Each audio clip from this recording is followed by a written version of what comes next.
Vilka skämt? Sådana ja. Men då är det nog lite sån här lucka man kan... Ja, precis. Roliga dagar. Ska du berätta om ditt svåra uppväxt, tal med allt. Varför det blev som det blev. Men, ja men hur om vi ska ta från våra bänkar kanske. Ja, men formellt är det fritt att sitta. Jag må bara... Formellt är det fritt att sitta. Ja. Pratar om aktuellerna här. Ja, det vet jag inte. Det är lösning. Ibland brukar partierna sitta här för att det ska vara bättre tv.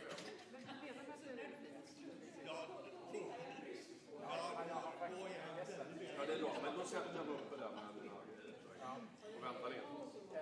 Vad sa du? Ja, men det har jag. Nej, men bara runt halsen. Ja, om man har några önskemål. Jag passar mig till vad som ska.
Klockan är 9. It is 9 a.m. and this means that we will open today's session, Party Leaders Debate.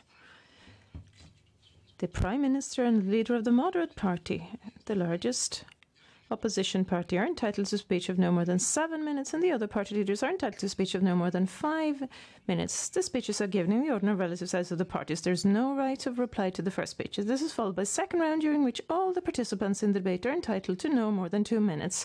There's a free right of reply to these speeches, and the rejoinders are taken in the order of relative size of the parties with a dueling method. No more than 1 minute per speech. The speeches are made from the rostrum on the platform, and rejoinders are made from the rostrums in front of the platform.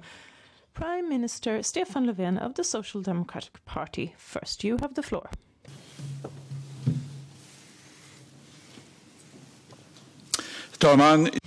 Mr. Speaker, I'd like to start by quoting Vilhelm Moberg, the writer.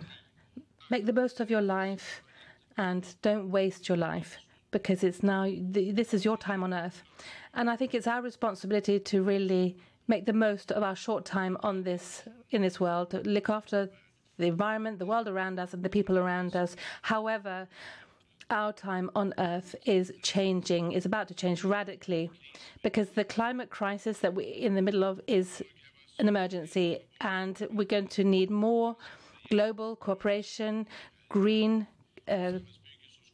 investments here. We need to create a better society than the one that we once inherited. Together, we need to spend our time on this earth to save the most important thing that we have, and that is the planet. Now, 100 years ago, we became a democracy in Sweden, thanks to the Liberals and the Social Democrats in this chamber. And despite the fact that earlier it was difficult to cooperate, but despite the strong opposition from the Conservatives, we were able to introduce democracy in Sweden. It's through political coalitions between democratic parties that we can move ahead. That is how Swedish democracy is constructed, and that still applies. And cooperation and compromise, some say, is playing with democracy or ignoring the will of the people. I've heard many people say these things from the right round about the world, trying to create suspicion and of election results, and also with regard to authorities and institutions. We see this happening in many countries, and we also see this starting to happen here. Mr. Speaker, the same companies would also like to shift focus from having opened the door to a party that wants to destroy, destroy what makes Sweden strong, equality, freedom, democracy, a party that is inspired by countries like Poland and Hungary, and the developments that we see there, where democracy is being undermined step by step and destroyed, where free media and the world of academia are being destroyed, and the conspiracy theories are spread, and where the rights of women and LGBT rights are being under threat as well. And I understand that you want to shift focus, but the electorate has the right to know the risks these parties are prepared to take when it comes to giving decisive power to a party that wants to destroy what so many people love about our country. Mr. Speaker, the government had the great honour of welcoming Walter Steinmeier, the president of Germany, last week. And he said, let me quote, "Freedom and the rule of law is something that needs to be can never be conquered, should never be taken for granted, neither in Berlin or in Stockholm." That's the end of the quote. Now, Germany, they know how vulnerable a democracy is. And there, the right have closed the door to right-wing extremism. And that's the path the Swedish right could have chosen as well. Sweden is not vaccinated against this type of anti-democratic, authoritarian waves that we see in the world around us. Democracy cannot be taken for granted. Democracy begins and starts with us as citizens. Mr. Speaker, I'm a social democrat because I believe that together we can create a much better world than we've seen up until now. And I know that building a society is something that never ends. We always need to move ahead and make progress. We have huge challenges that we face in our society. There are problems with our common welfare system, too many people who are unemployed. We have horrible gang crime, killing people. Not least, we have this urgent climate crisis on our hands as well. But none of these challenges is too great for us to be able to handle it. Society is really something constructed by people. We together can create it. We together can change it. Mr. Speaker, I'm also a Social Democrat because I want to build a society which is so strong that people don't have to be weak. That's why in 2014 we changed the political path to try to make a more equal, sustainable Sweden, which is why we've made historic investments in the welfare system, and that is why we're also trying to deal with the market experiments of the right which have damaged our welfare society, because we're all dependent on a strong welfare system which is there for all of us from cradle to grave, which is why we need to ensure that anybody who becomes ill or unemployed should receive the best support and clear requirements, but not poverty. Because we know that the employers, they will not hire people because they've become poor, but because they have the training, the qualifications that the job requires, which is why Sweden needs to take on the lead when it comes to the green transition, everything that the whole world needs to do, because these investments in Sweden, we see in Sweden now, see that we can, in fact, reduce emissions and create new job opportunities, which is why we also are investing in more police and raising sentences at the same time of trying to prevent crime, because we listen to the police. We understand that we need to reinforce, or we need investments in schools, for example, so that we can break the dominance of the gangs. And the choice in a year's time will stand between increased cohesion, the sense of communality and society, or an open door to forces that threaten what we love most about Sweden, the welfare system, the sense of togetherness, the sense of belonging and trust. And that is the choice that we have to make, this type of Sweden that we want. Mr. Speaker, I'm a Social Democrat because I know that we people, we have so much more in common than what differs between us. I'm a Social Democrat because I believe that everybody has a right to a sense of security, sense of belonging. We can choose how we wish to spend our time on this earth, and we should, if we want to spend our time increasing mistrust, or if we want to instead build a stronger society, a more sustainable world, and a stronger sense of togetherness, I know what I choose to spend my time, how I choose to spend my time on this earth. Thank you.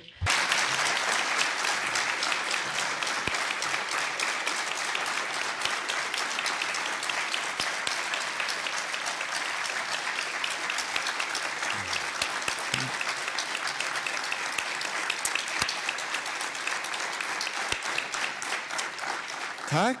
Ordet för anförande går till... Thank you. Next, Ulf Kristersson from the Moderate Party, please. The floor is yours.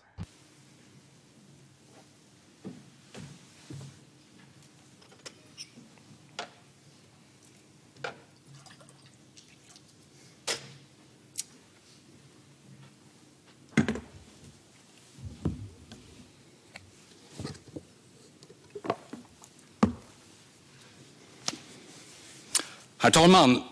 Mr. Speaker, after many years of working within the scope of Swedish politics, this is the final debate for Stefan Löfven. In Sweden, we have a tradition I very much like, distinguishing between persons and issues. You can dislike somebody's opinion, but you can respect the individual who puts forward this opinion. It's very close to the classical ideals of the freedom of speech. I disagree with what you're saying, but I'm prepared to die to defend your right to say what you're saying. But let me get back to Stefan Löfven a little bit later in today's debate, because today it is time to evaluate the results of the government's policies. It's time to review and close the books after their 7 years in power. Nothing has impacted Sweden quite as much over the past few years as serious criminality. Since the government came into power in 2014, gang crime has literally and metaphorically exploded. Sweden has more lethal shootings than any other comparable country, and this summer has been the bloodiest in modern Swedish history, spreading fear in housing areas and suburbs. explosions and shootings are the most extreme expressions, but we see it in several areas in the past 7 years. Sexual offences have increased, muggings of children more than doubled in numbers, and there are an increasing number of parents who will not allow their children to go home unaccompanied. No one in here would like this to be the case, obviously not. However, this government has failed to prioritise the truly important issue for this country. Didn't have quite what it took to make the necessary decision. This is very provoking to me. Investing billions in a so-called family week, when the problem is in fact the fact that one person is shot to death every week. Long-term unemployment is coming close to 200,000. It's the highest number in Swedish history. We have the 4th highest unemployment in the EU after Greece, Italy and Spain. That's quite a bit from the best numbers in the EU. Child poverty and cramped living conditions are spreading in Swedish most exposed suburbs, and problems that Sweden had resolved are coming back. Year after year, the government fails to meet the Swedish climate targets. According to the Council on Climate Policy, there's a debt of emissions built up. Fossil-free nuclear is being dismantled, leading to an increase in emissions. And over again, we suffer from a shortage of electricity in Sweden. This is a poor closing of the books. There are some highlights. Swedish public finances are strong in a European context, and there's a broad agreement on the need to strengthen our defense and armed forces. This is good, but otherwise problems are extensive, and the situation has deteriorated. This is not just the opinion of myself and the Moderate Party.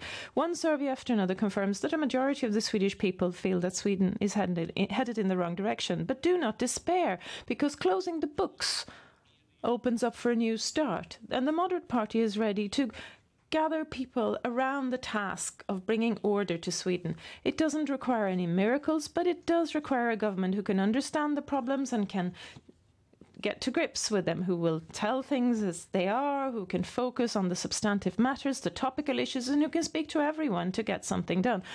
Polarization, divisions, and political games. If such features could have resolved problems, Sweden would have had any problems at all today. Working to get Sweden in good order has to begin immediately after the election, and 3 issues are more important than anyone else. First of all, criminality. We have more severe, serious crime in Sweden than other countries, but we also have weaker legislation. It's not enough to just make adjustments on the margin. The Moderate Party would like to use Sweden's own terror legislation against the gangs. There's legislation already existing along the same lines in Denmark and Finland. We will man-mark the members of gangs. We will come to their homes. Anyone who's a member and who's not a Swedish citizen will be expelled. We will have visitation zones. We will have double sentencing for those who are involved in gang criminality, and many more police officers who will be fully supported in their difficult task. The second major issue is long-term unemployment. We need a financial policy and financial politics in Sweden to favour jobs and entrepreneurship, and to combat exclusion and living on welfare. So we need a ceiling, a cap on welfare, and lower taxes on lower incomes, so that you can always make more money from working than being on welfare. Everyone in Sweden who's new in this country should learn the Swedish language to be employable, understand their rights and obligations, and we will introduce linguistic requirements, and that one step at a time you get to work your way into the welfare state. A new government will reduce immigration, otherwise we will never manage integration. And the third issue is the matter of how Sweden will be world-class leader on green transition and green growth. Climate change is a threat to humanity, and the most recent UN report confirms the previous ones. At the same time, we also know more now about the solutions, and the commitment has never been as great as it is now.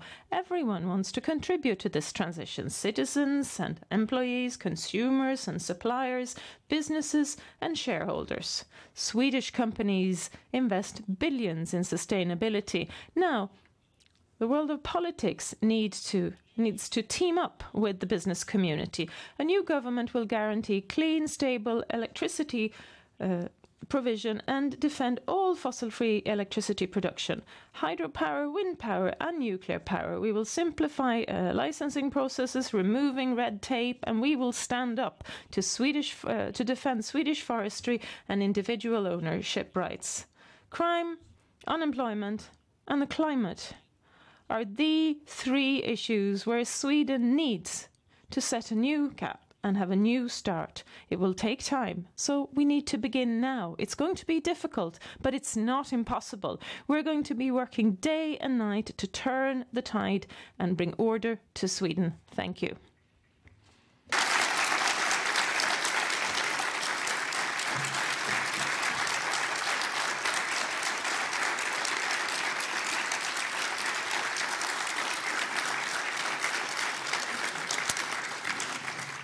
Tack. Ordet för anförande. Thank you. Jimmy Åkesson of the Sweden Democrats is our next speaker for his first address. You have the floor.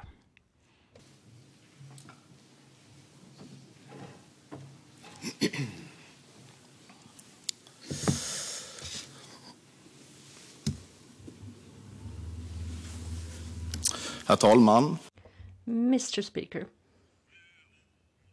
7 years with the beautiful words, promises that were never carried out. And now we see the end result. We see insecurity spreading throughout the country. Places where we grew up, where we used to feel safe and secure. Today, in many places across the country, they have been totally destroyed. We have seen lethal shootings and other serious violent crime across the country. 10 lethal shootings just in August, the highest number ever since we started to look at that statistics. Many open investigations into homicides, some 250 just in Stockholm, and we see violent crime all the time. And we have, on top of that, minor crime that is happening every day. Bicycles being stolen, burglaries, threats, and so-called youth gangs acting as hooligans, and the children being robbed, clothes and phones taken away from them, sexual abuse, criminal gangs are taking over streets, parts of towns. 2 clans crashed in the town of Lund only a couple of weeks ago outside the emergency ward at the hospital. I can hardly believe it's true. And we see that terror is winning. And of course, this leads to even more insecurity. Normal people today have to adapt their lives. And they cannot live the way they want to live their lives, but have to adapt to what criminals decide that they should be able to do. But we cannot just give up. We cannot just surrender to these individuals that should be imprisoned. And we have to look at reality the way it actually is. We just got a report on the background of criminals, and that is good reading. A majority of these individuals who are suspects of crime, the majority have a foreign background. The majority of those are suspects of crimes against women, rape, they have a foreign background. Looking at men who are second-generation immigrants with a background in Africa, almost 1/3 of those individuals have been a suspect of a crime between 2015 and 2018, that period of 4 years that was looked at. And governments today, and those we've had before, they have closed their eyes to this fact. They have refused to investigate. Because Stefan Löfven and the others, they simply do not want to know the trouble they've caused to Sweden and the Swedes. And it might be uncomfortable for other parties here in the Riksdag, but truth is, we were right, you were wrong. That is a simple fact. And when we are given the opportunity to govern Sweden, we will not just be right, we will also do right. Sweden has 300,000 pensioners living in poverty, most of them being women. A majority of the Swedes feel concerned when it comes to the retirement age. And we have, at the same time as we have so many pensioners living in poverty, we have the highest taxes, or among the highest taxes in Europe. And I want to, Mr. Speaker, I want to give everyone in Sweden a promise to all who are retired, who will retire. Pensions will be a decisive issue for us in future collaborations. If you want to support from the Sweden Democrats, you have to, like us, prioritize pensioners and pensions. And here, Mr. Speaker, it's key. It's very, very important that we have more people employed. What was to be the lowest employment rate in Europe has become one of the highest, and we cannot close our eyes to this fact any longer. We have 700,000 immigrants in this country who cannot provide for themselves, and Mr. Speaker, it's obvious that that is creating a great imbalance in our welfare system. We need a new government. Thank you.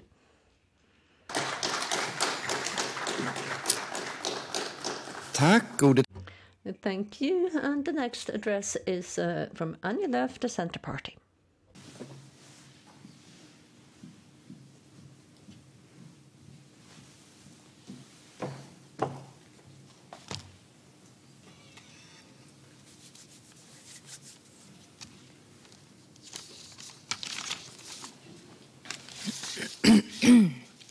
Herr talman.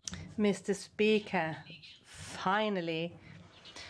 In my 10 years as party leader, I and other Centre Party members have often been alone in highlighting issues that are important to rural Sweden. But now, finally, we can glimpse a change. We see how more and more parties and politicians are lifting their eyes and seeing the whole country. And this is a welcome change. It's an important one, for it's about the living conditions for the millions of people who live outside our major cities. It's about the important parts of our country where our forests, iron ore, energy and food can be found. Our rural areas and countryside deserve a lot more attention from more people, not just through fine words and brief visits, but through constructive politics that makes a difference to people's everyday lives, that take our countryside, rural areas, homesteads, on a journey into the future. There's a great deal that is very important to ensure a stronger Sweden. Here we can find the entrepreneurial spirit, innovations, sustainable agriculture, farms and forests that give us renewable energy, that give us climate-smart building materials. We need lower taxes, less red tape, smart solutions, green investments for everyone who lives in and from our countryside. It's highly important, both for the freedom and success of individuals, but also for the success of the whole of the country. This is why the Centre Party is so clear with the fact that we wish to ensure that the protection of our shores is fairer, because it empowers more and makes it possible for more people to live, build and develop their lives around the country, take away crazy rules that have a general negative impact and most severely affect the inland areas of Norrland.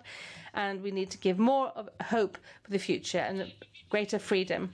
It's also the reason why we continue to fight for stronger ownership rights for Sweden's forestry owners, for people who have maintained and worked their forests in a sustainable way for generations, who have for a long time now and still do guarantee that there are jobs and that we have biological diversity, and also at the same time provide us with the forest renewable resources. We must safeguard the strength of every single human being, regardless of where in the country they choose to live. We also need to ensure that we are better at gathering forces of the whole country and using our strengths in the best possible way. We need to continue to invest in roads, railways, fibre. We need to continue investing in a functioning education system, accessible care throughout the country, ensure that everyone feels safe and secure in the countryside, in our marginalised and deprived areas, in suburbs. We really need to expand our Swedish electricity grid to increase our production of electricity and ensure that clean, renewable electricity is available in the whole of the country, from the north to the south, for heavy industry to innovative green startups. For example, that it is available at the hangar at Säve Airport outside Gothenburg, where they are in the process of creating our green future on the premises of a company called Heart Aerospace, and an airplane running entirely on electricity is being built. It will be able to fly 400 kilometers on one charge, totally free of carbon dioxide emissions. Already the world's third largest aviation company, United Airlines, has already signed up for 100 planes. Green, climate-smart aviation is about to become a reality, and a Swedish company is leading the way. That is what the result of tough, long-term climate goals and a growth-oriented, ambitious corporate policy can look like. That is how innovation, technology, and also the strength of individuals can make a difference. Lead Sweden and the world and make us greener, make us smarter and more flexible. And if we're going to succeed and solve the climate crisis that has we've been given painful lessons of this summer, then there is no other road ahead. We, the political sphere, must point out a clear direction with ambitious climate goals for reduced emissions. We need to continue to invest in new technology, like, for example, hydrogen and negative emissions. We need to continue forging ever stronger cooperation with the EU, so that the EU can press ahead and also put pressure on high emissions countries like China, so that they really can change. And we also must also ensure that we are able to give freedoms to those who are going to lead the technological path, the way. So we're going to continue being to be a green, liberal and independent force for all, for a Sweden that moves ahead for the climate, for a sense of security and for us all and for the countryside. For a Sweden that sticks together, where we develop together, we need to continue to be a constructive force for more open and honest forms of cooperation at the centre of Swedish politics, because we know that that is where our strengths and ideas lie, to ensure that Sweden continues to be a green role model. We need to give people a path out from insecurities and despondency, to make use of all the strength and power we see in people across the country, in our cities as well as in the countryside and in the rural areas. And then, we need to ensure that we are forced to reckon with in the Sweden of tomorrow, and of course, the whole of Sweden. Thank you very much. Thank you. Next, Nooshi Dadgostar from the Left Party, please.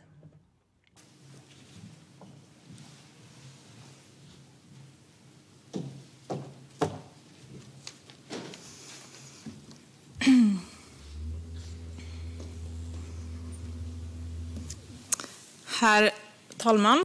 Mr. Speaker, 1 year left to the regular elections. If there will be any additional elections before that is something I will leave unsaid. We have a historically weak government who has chosen not to benefit from the support of a majority in Riksdagen, in our parliament. They will leave behind them mass unemployment, a Wild West situation in the Swedish school system, and an undermining in the care sector, which is very tough on both those in care and those working there.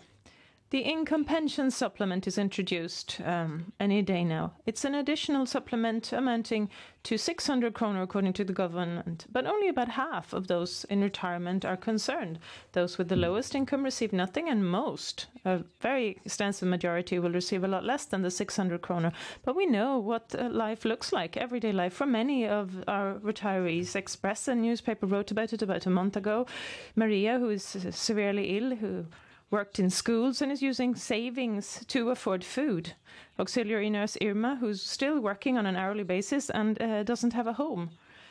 Bus driver Lars, who is 69 years old, has an aching body but is forced to continue to work to make ends meet. Retirees living in camper vans because they can't afford other housing. How can the Social Democrats call this minor supplement a real investment in the retirees of Sweden? To get an additional 50 kronor could not be the make or break for Lars. We are the country in EU where people work the longest, and still we're at the very bottom of the list in relation to our pensions.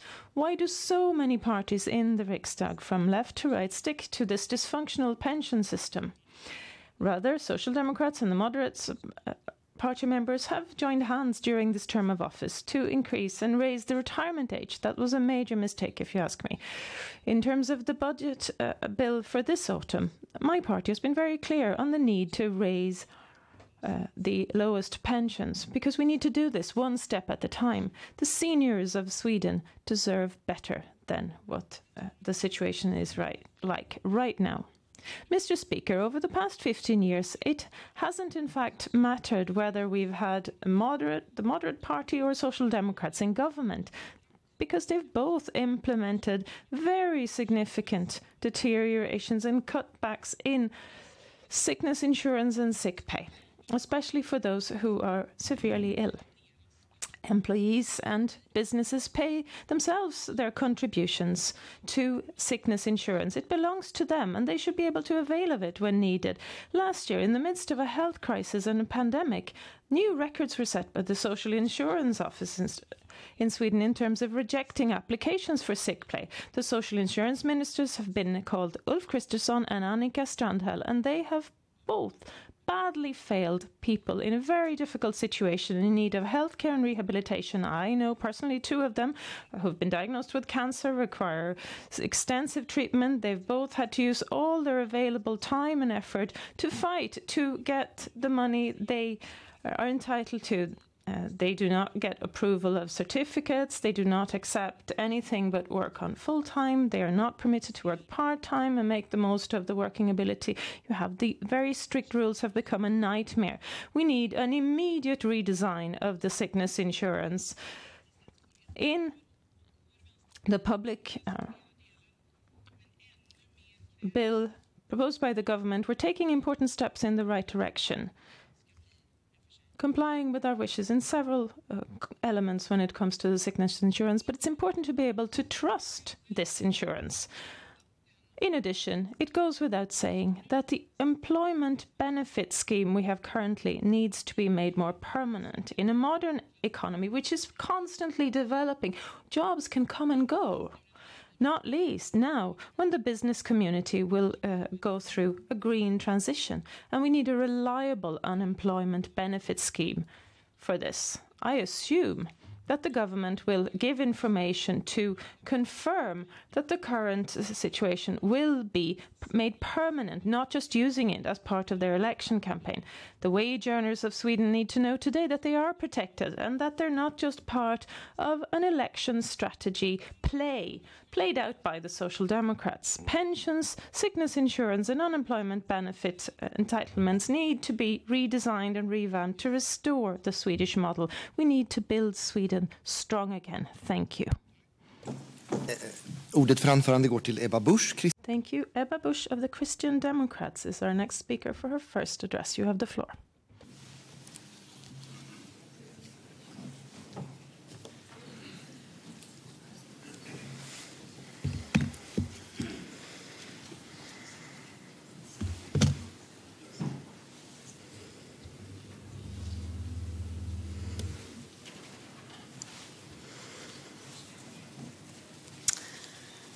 Herr talman.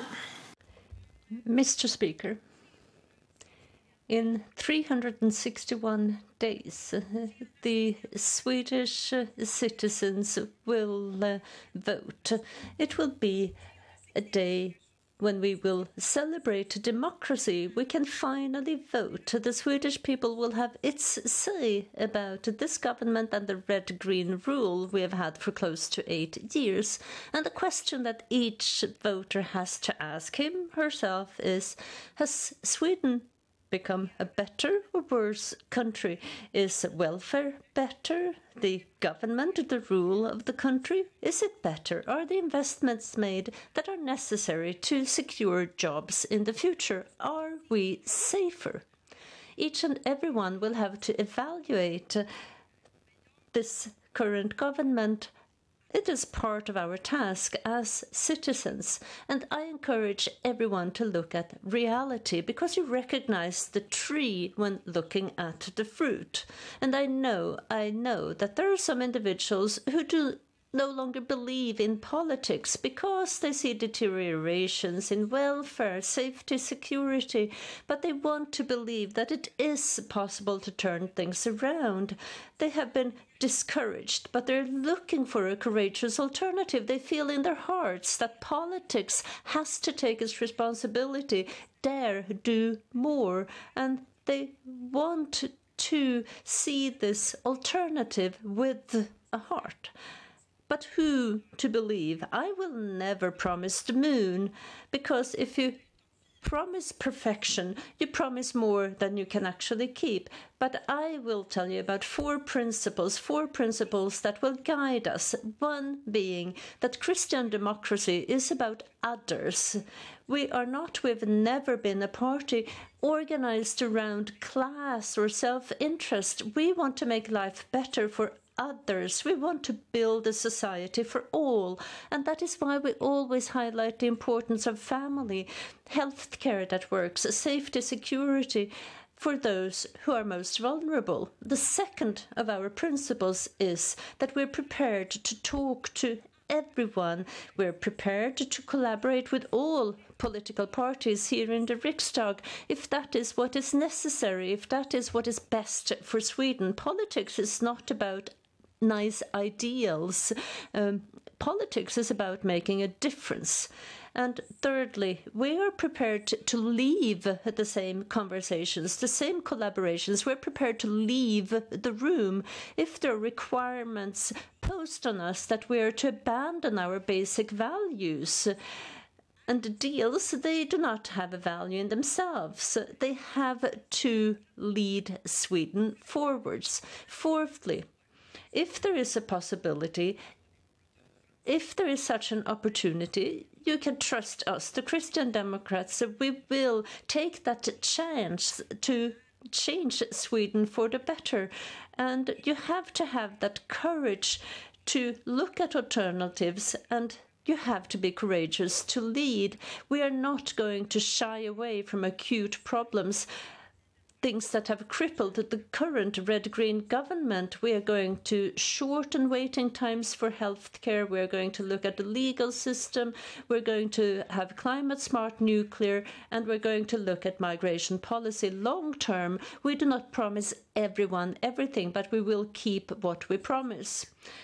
Two that will believe in change, that haven't given up hope, are Staffan Danielsson, who used to be in the Riksdag as a member and who is also a member of the board of the Swedish Agricultural Association, and Mikael Bäckström from the builders branch of that association. They have joined the Centre Party, and this is not a full-scale medieval peasants' revolt, but the word is being spread, and we are welcoming everyone. So join the Christian Democrats, because we want Sweden as a whole to work. In 361 days we will vote. And do we want things to change? Do we want to end shootings? Do we want to shorten waiting times for healthcare? Do we want the entire country to function? Well, if we want change, then you have to change how you vote. If you want change, you have to vote for change. We haven't given up hope. We know that we can turn things around, and together we can create a Sweden that we can trust, where the entire country works. Thank you. Tack. Ordet för anförande går till... Thank you. Next. Thank you. We continue with Johan Persson from the Liberal Party. Ja, det var jag nu.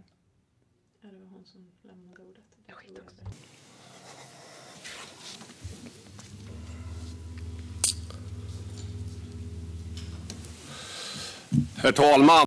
Mr. Speaker, in 2 weeks' time, Sweden will open up again to a more sort of updated, normal situation, at least for everybody who has been able to and also been very responsible and got their jabs.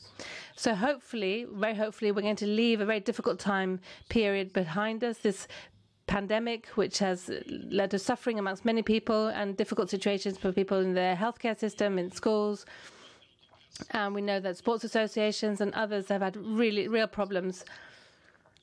And social care has also been under huge pressure. So there's a lot for us here to do to try to restore care for the elderly, for example.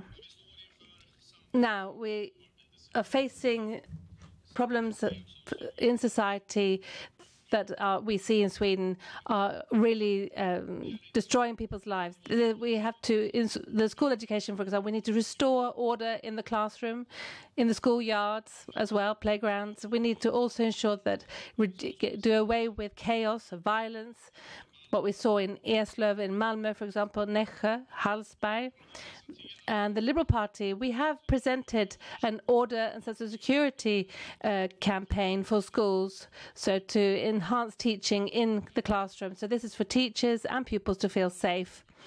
And the situation of teachers and the well-being of our pupils means that our teachers need support, not just for their teaching skills, but for other things as well. They need further training, further education.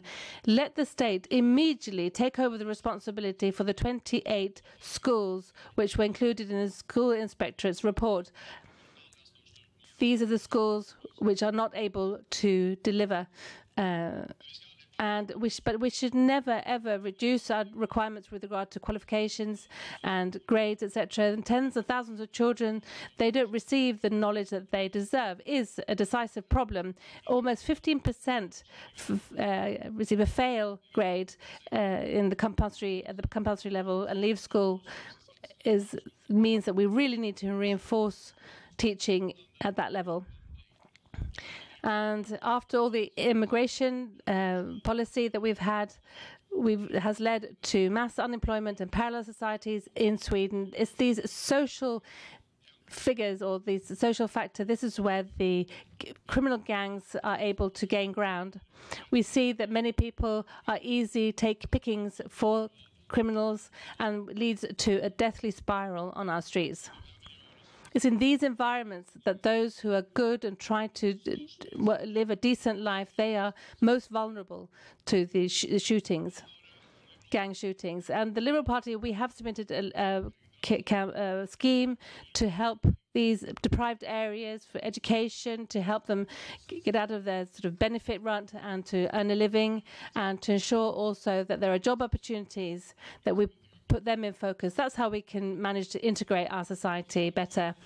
And I think there are more than I who just held my breath the other day. Well, last week, I think it was, in the middle of the day in the city of Lund, we could see what seemed to be physical healthy men. They were fighting each other. And then, well, of course, what on earth is happening?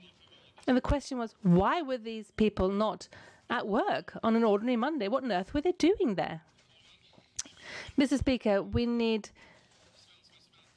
minerals and cement companies in Sweden for production of batteries, for example, and we need to replace our fossil fuels with renewables, and we can see that electricity is required throughout the country every day of the year, but the government hasn't got a map to show us how we're going to deal with this. And we can see that our electricity grid is weakened south of the Dala River. And luckily, though, because of imports, we don't run out of electricity. But of course, then it becomes extremely expensive on those particular dates. Now, what Sweden needs now, next year, we need a new non-socialist liberal government which is decisive, really deals with the problems that are basically making Sweden a poorer country. We need to guarantee welfare and well-being in the future so that people can survive. And, Mr. Speaker, the Liberals, Kerstin Helveson, 100 years ago, she stood here in this chamber and she would not have been impressed, I would say, how we deal with the problems in society that we face in society today, which is why we need a new government. Thank you. Tack. Ordet. Thank you. Next, Märta Stenevi from the Green Party, please.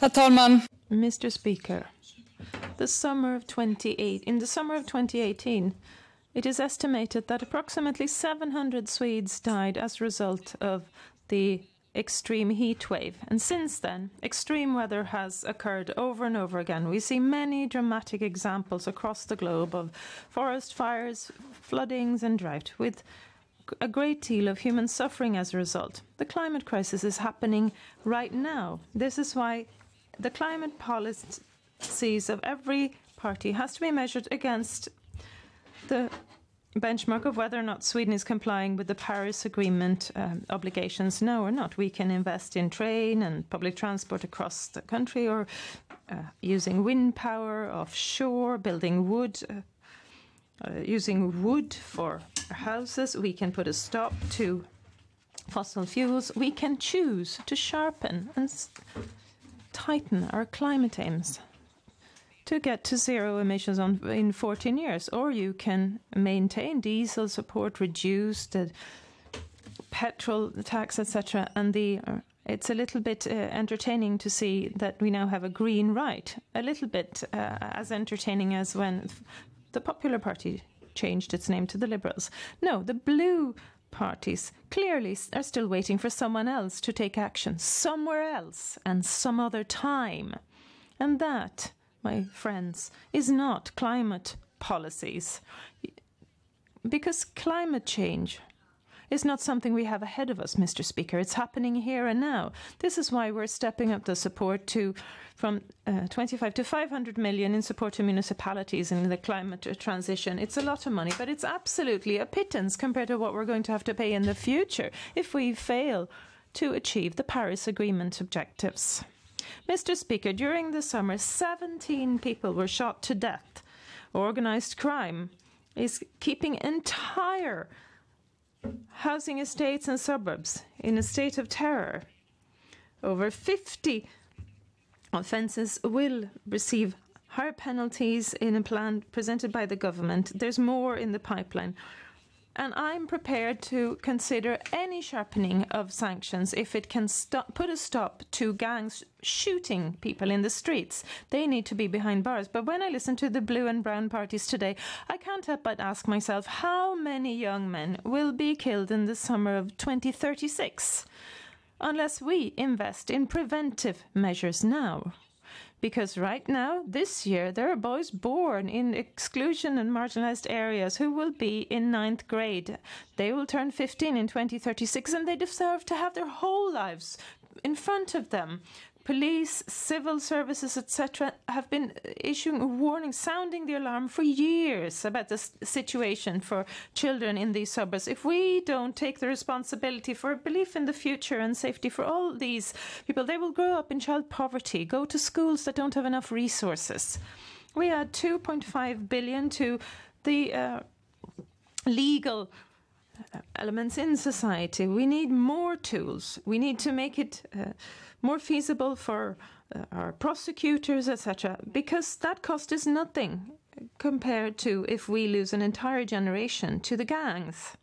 Mr. Speaker, every 3 weeks a woman is killed by a man she is involved with or has had been involved with. Almost 1 in 6 pupils stated recently in grade 9 that they experienced some type of honor-related violence and oppression. This is just the tip of the iceberg of abuse, psychological terror, financial violence and oppression. An iceberg of sex buying, documented brutal abuse of children sold and consumed, hate and threats online to young children. In June, the government presented an extensive package to combat men's violence against women. And now, finally, we have permanent means allocated for systematic work to combat this violence for the first time. Efforts to be used to combat crime and to work with a preventive approach. It's a lot of money that's being allocated, but it is a pittance compared to the price paid by a child who's growing up with a violent parent, and it is nothing compared to the ultimate price paid by the women who are murdered by someone close to them. Mr. Speaker, now is when we decide how much the future is going to cost us in terms of money and lives. Now is when we can make a difference, when we deal with the most urgent needs here and now and keep our eyes to the horizon to keep track of the future. Thank you. Tack. Därmed var den första debatten. Thank you. That concludes the first round of addresses. Prime Minister Stefan Löfven now has the floor for his second address.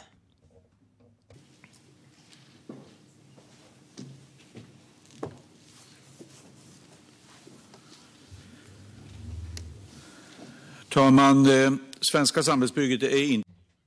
Mr. Speaker, the Swedish society we have built has not been inoculated against the political ideas where you want to grade people based on gender, the way they look, class. In 1 year we have elections, and then voters are to decide on what kind of society we want to have.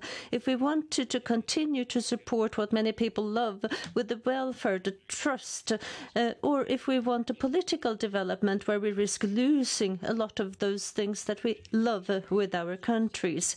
We see extensive change in many other countries, and they did not arise overnight, but happened step by step, and the same thing could happen in Sweden.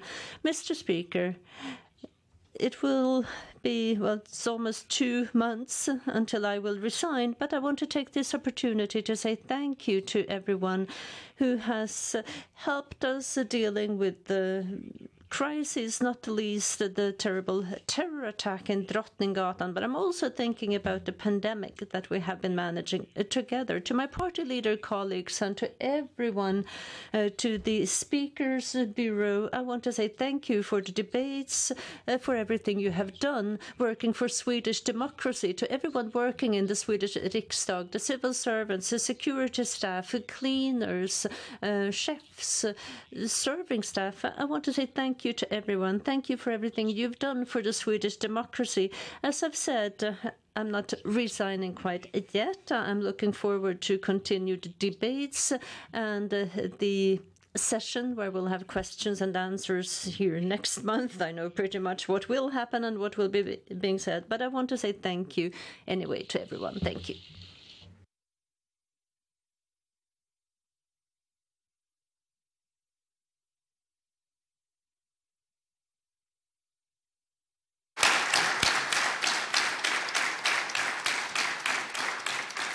Tack på statsminister.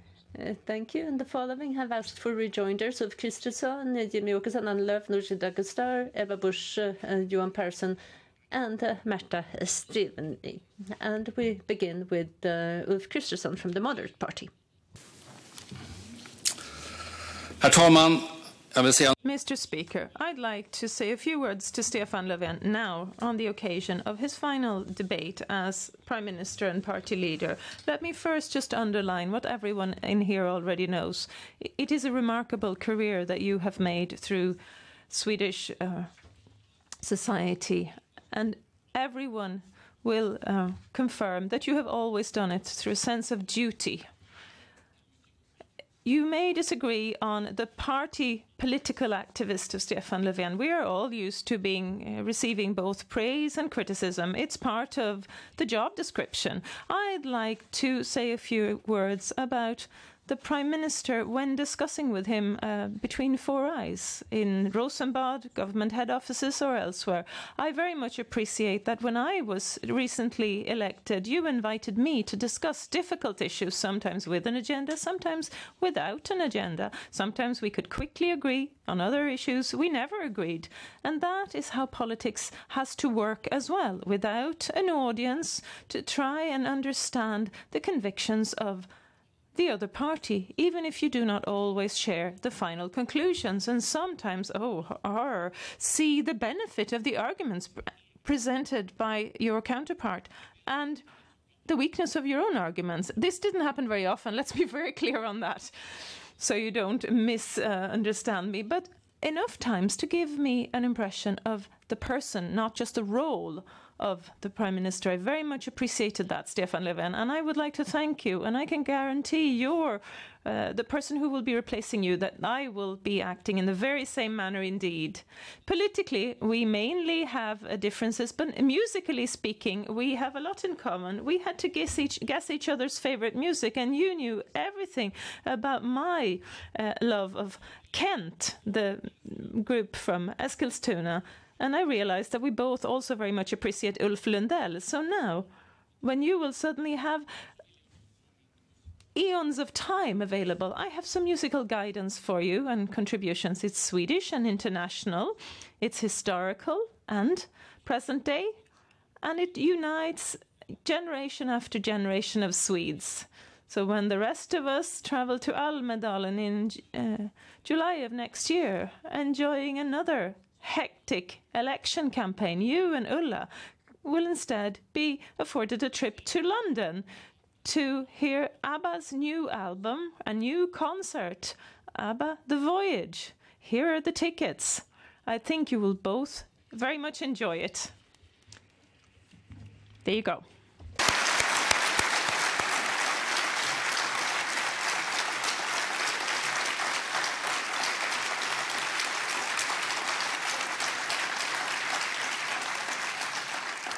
Tack, statsministern. Tack. Prime Minister, thank you, Mr. Speaker. That was truly heartfelt, and I do think that Ulla is watching. So I believe that she is just as happy and thrilled as I am. We're truly looking forward to this. And I just want to say the same thing to you. I've really appreciated our talks, our discussions, your intellectual curiosity, and as you just said, sometimes we actually truly try to understand each other, understand the core of what we want to accomplish, and not least when discussing foreign politics and the Swedish security. That is important. That we disagree in many issues, well, that's obvious, and I guess it has become clear throughout the years. But, well, that's nothing strange, but that you sometimes try to take a step back and look at that core in the arguments that you're presenting. I really appreciated that, and also the debates where we have been tried each other's arguments, and I think you deserve all respect. I really appreciate you as a political opponent. We have had fierce, tough debates, and we'll have a few more, I believe. And I'm thinking about our October agenda. We will meet again. And I truly, as I've said, appreciate what you've said and this very nice gift. Thank you.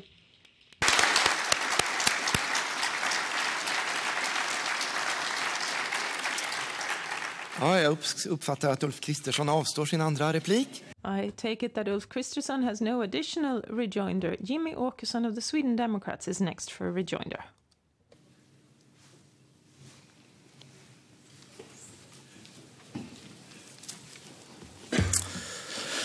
Herr talman. Mr. Speaker, Prime Minister. I had to do my math a little bit because the Social Democrats tend to change their party leaders a little bit more, quite often.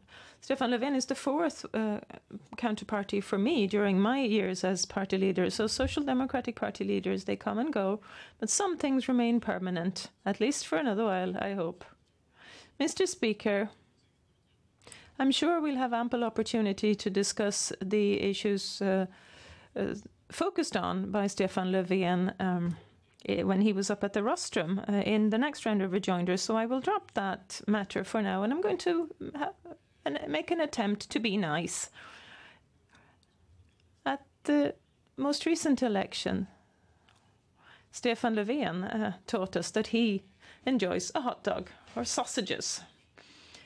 There are not a lot of common features politically between myself and Stefan Löfven, but we very much appreciate eating sausage and food. Food is something that brings people together, such as sausages. At least Jan Scherman agrees, because he has written a book entitled The Swedish Sausage Journey. Here is a signed copy of that book. But you mustn't just read about sausages. You should also enjoy one now and again. And with this book comes a particular type of sausage called Die Harder 6.0.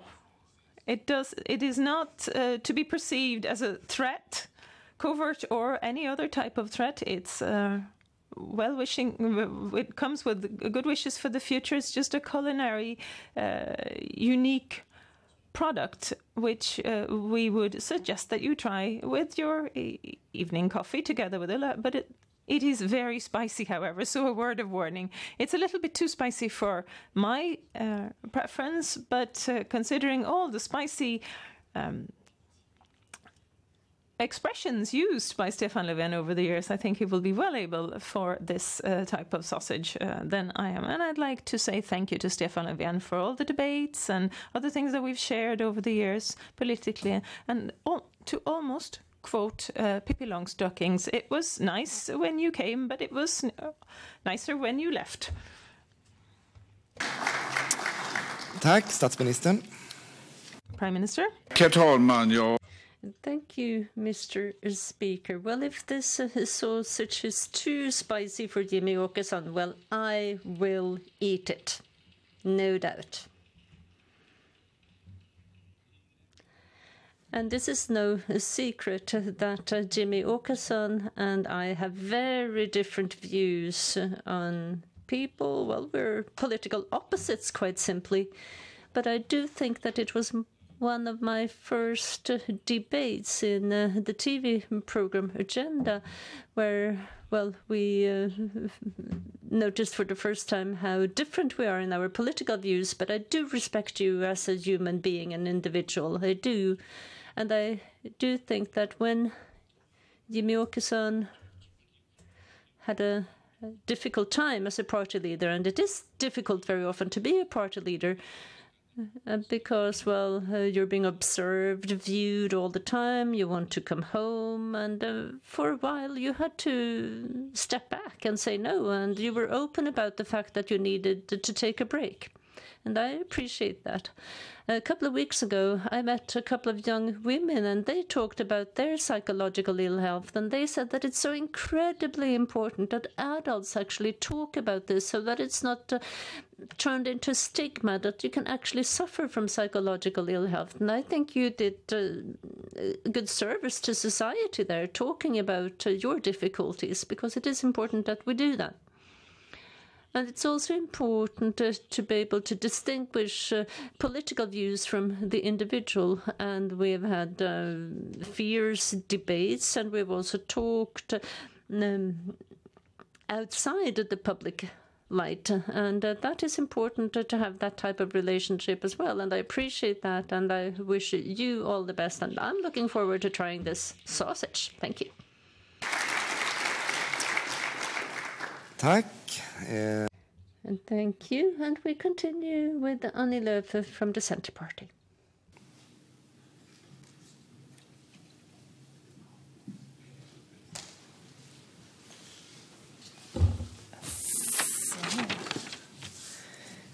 Herr talman. Mr. Speaker, Prime Minister, Stefan Löfven and I have disagreed in many issues over the years. We've tried to have an exchange of on a certain energy policy report, for example.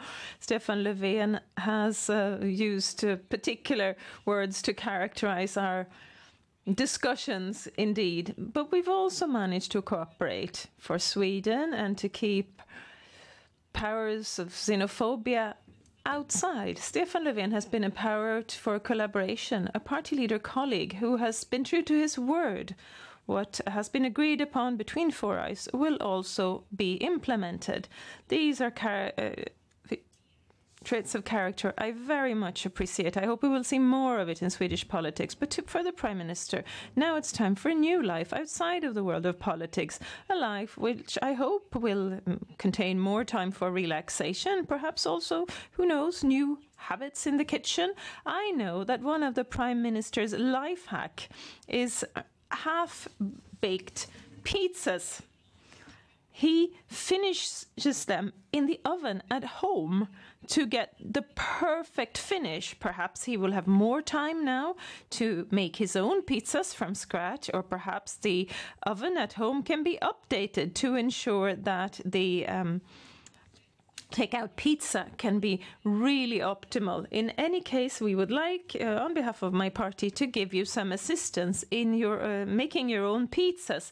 This is pizza steel, manufactured and made in Sweden, designed and developed in Norrland, a little bit like the Prime Minister himself. And we hope that this will serve a good purpose in the future. Warm thank you to you, Stefan Löfven, for everything throughout the years, debates, discussions, collaboration, and the care you show others as a fellow human being and as a party leader. Wishing our Prime Minister Stefan Löfven the best of luck in the future, including using this pizza steel. Thank you.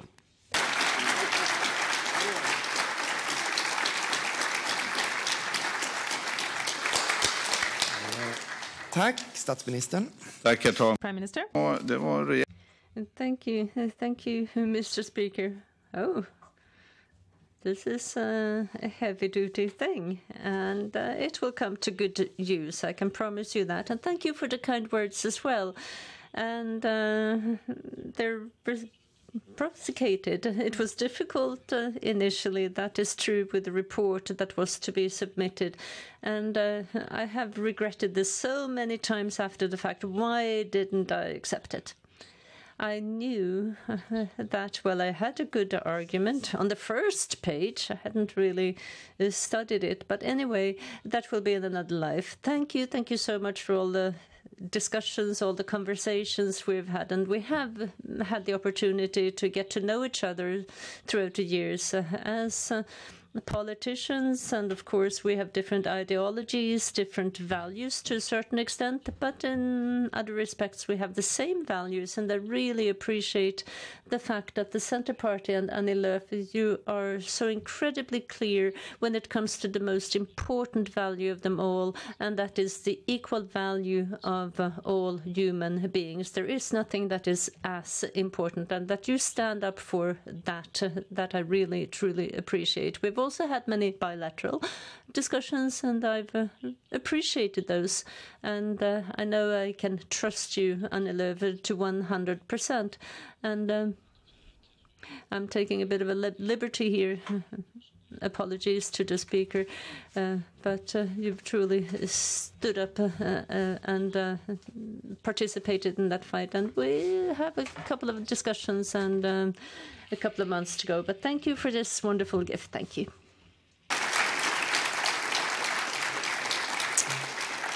Tack. Ordet för replik går till Nooshi Dadgostar. And we continue with Nooshi Dadgostar from the left, please.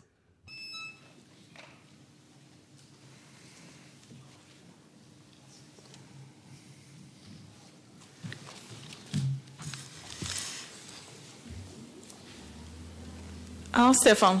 Det var... Well, Stefan, it was brief but eventful. So it felt perhaps that it went on for longer than it did, our interactions. I heard what you said in your summer address when you announced that you would be stepping down. You talked of how you grew up in your foster family. In the register, you were 570705G for boy, but with Iris and Ture Melander, you became Stefan instead of a registration number. And here you are today. That is magical. What a journey of life. And it says something about this country.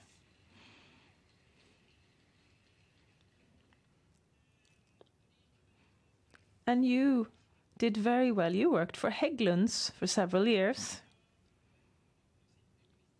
The ministers are sitting here behind you, of course, but so take this with a pinch of salt. But I looked at the government's CV, and I might have missed someone. But I think you're the only one who's had a proper job, Stefan. And that is something I very much respect. Perhaps that's what we're missing a little bit here in the chamber. Workers. And you're an excellent example. And I remember what it was like at the beginning, what it sounded like from the Moderate Party, because they've made fun of this over and over again. Someone said, a welder, how much of a statesman can that be? I don't think that impressed the voters, that sort of statement. And so I very much enjoyed when you answered, Ulf Kristersson, and I double-checked this, and you said, now, I'm not an economist, I'm a simple welder, but I do know how to read. You had a deficit left behind. The Social Democrats represented good order in public finances. That was an excellent response. I very much enjoyed that. Now, however, it appears as if your successor will be an economist, but I'm not going to say very much more about that, but a little bit unfortunate, I have to say, that might be. I, however, would like to welcome you to Gothenburg, where I come from. Not just Gothenburg is turning 400 years, many other towns in various parts of Sweden as well, but Gothenburg, of course, I don't know if it's the municipality or the town or who it was who produced it, but there's an excellent book on Gothenburg that I'm going to present to you, and I hope that you will pay Gothenburg a visit in the future. And here it's both written and shown in pictures how hard people work to build the front of Sweden, as we call it. So my final message is this, Stefan, remember your origins. Thank you. Tack, statsministern. Thank you, Prime Minister. Talman. Thank you, Mr. Speaker. Someone who is fierce, well, that is a good description of Nooshi, I have to say. I have noticed that this last summer, and I'm not going to say thank you for what happened then, but thank you for all the debates that we've had, the talks, the conversations about everything and anything, economy now and then, but also wage earners and all your commitment, your work for equality, Nooshi Dadgostar, and also the housing issue. Well, that became very, very obvious, as I've said, what you think there. And I've appreciated these discussions, also not the least about equality and wage earners. And maybe that's obvious considering our backgrounds. And I would very much like to go to Göteborg, to Gothenburg, and I appreciate the fact that there you still have a manufacturing industry. It hasn't disappeared. When you go there, you see SKF, you see Volvo, and these nice manufacturing companies, and that is a good feeling. And I would want to hear what you have to say about that, says Nooshi. There is one problem, and that's the weather. I've been there once in August when I was the new chair of the metal trade unions, workers union, and had a discussion there saying, how are things? What has the weather been like? It's been unusually good. It only rained twice. The first time for 2 weeks. And then it stopped for a bit, and then it rained for another week. It's not quite true. I've been to Gothenburg and seen the sun as well, and I actually saw Bruce Springsteen there once, and then the sun was shining, and that was an amazing experience, and I love to go back. Thank you. Tack, ordet. Thank you, and we continue with Ebba Busch from the Christian Democrats.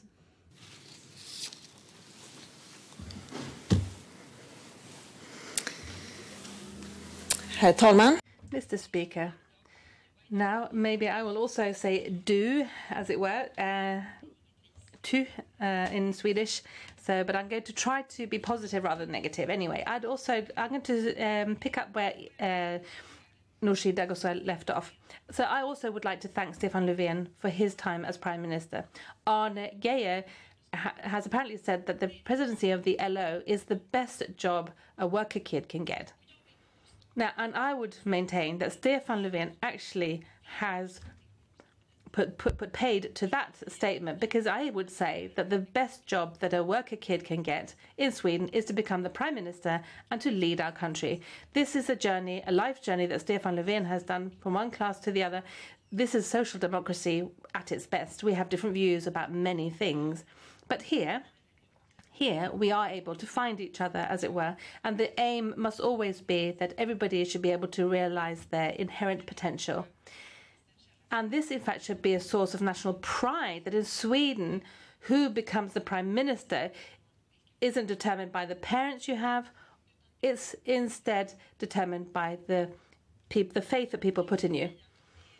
And there are a few things, let me say, that have made me so uncomfortable than this propaganda that would like to sort of make the Prime Minister's previous job something bad. I think instead we should be proud of the fact that we have a Prime Minister who really, really knows how growth and exports are created. I'm also pleased to be able to say that even if many have said that I am his main critic, I have never, ever had any reason to mistrust his intentions.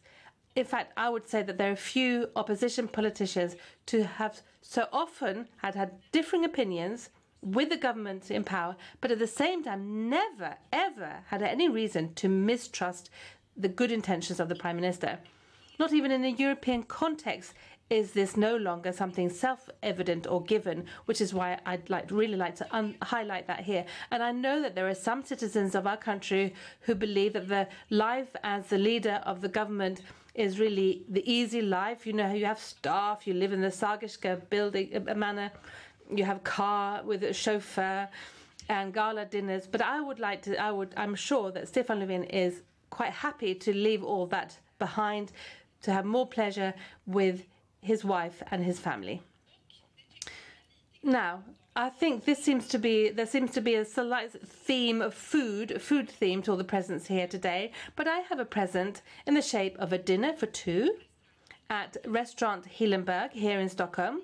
We tried to find a restaurant that served traditional Swedish pork pancake. I know that you like that, Prime Minister. However, obviously, we need more entrepreneurs in the restaurant businesses.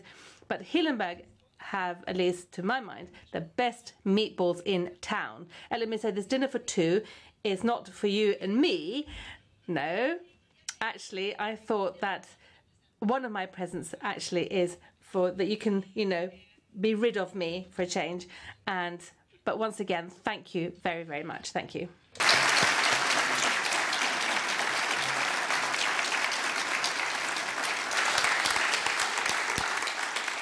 Tack, statsministern.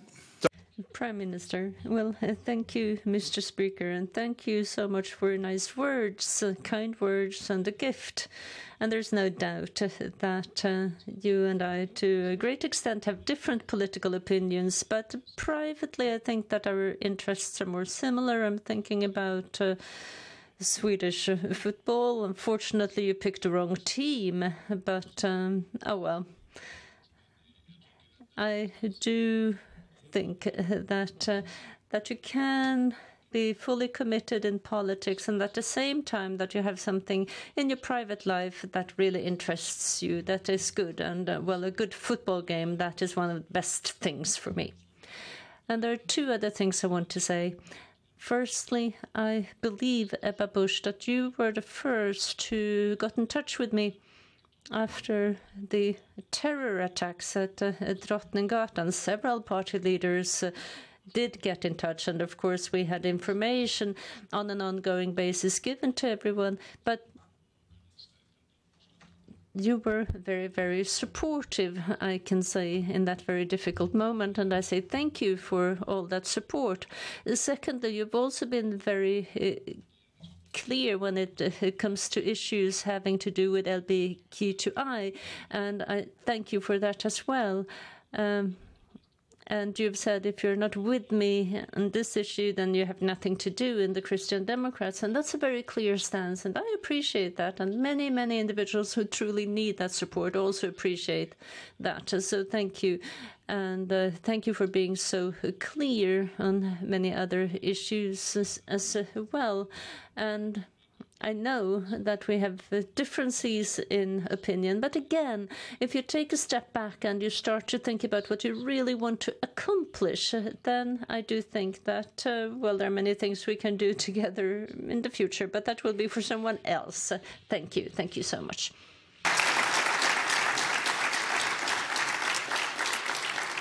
Tack. Ordet för replikord. Thank you. And the next rejoinder is Johan Persson from the Liberal Party. Tack, herr talman. Thank you, Mr. Speaker. I thought we were going to play the parcel game, so I took a whole pile of them with me.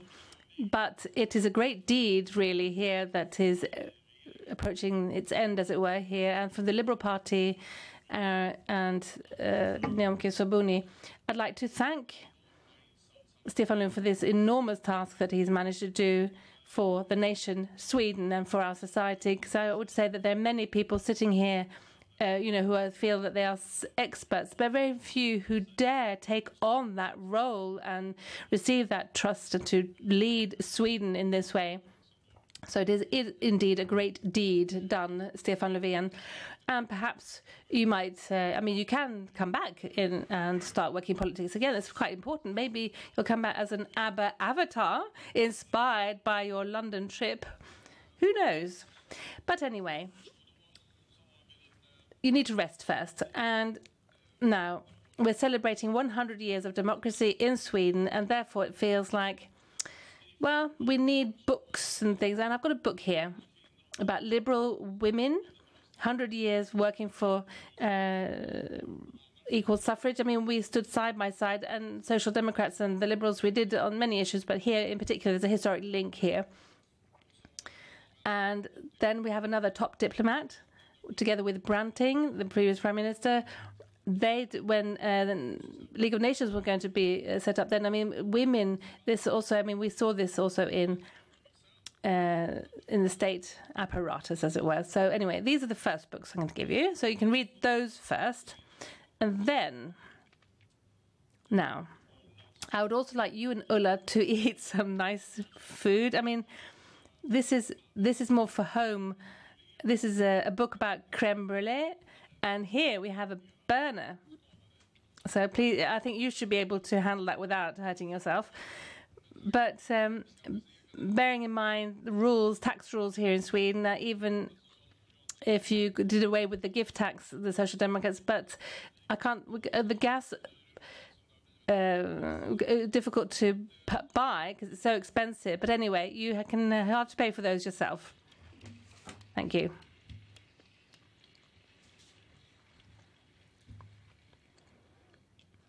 Ministern. Ja. Prime Minister. Well, this is Johan Persson in a nutshell. Thank you, Mr. Speaker. And no, I'm not planning a return. You can be calm. And it's not like ABBA. I do not want to say anything about that amazing gang, though.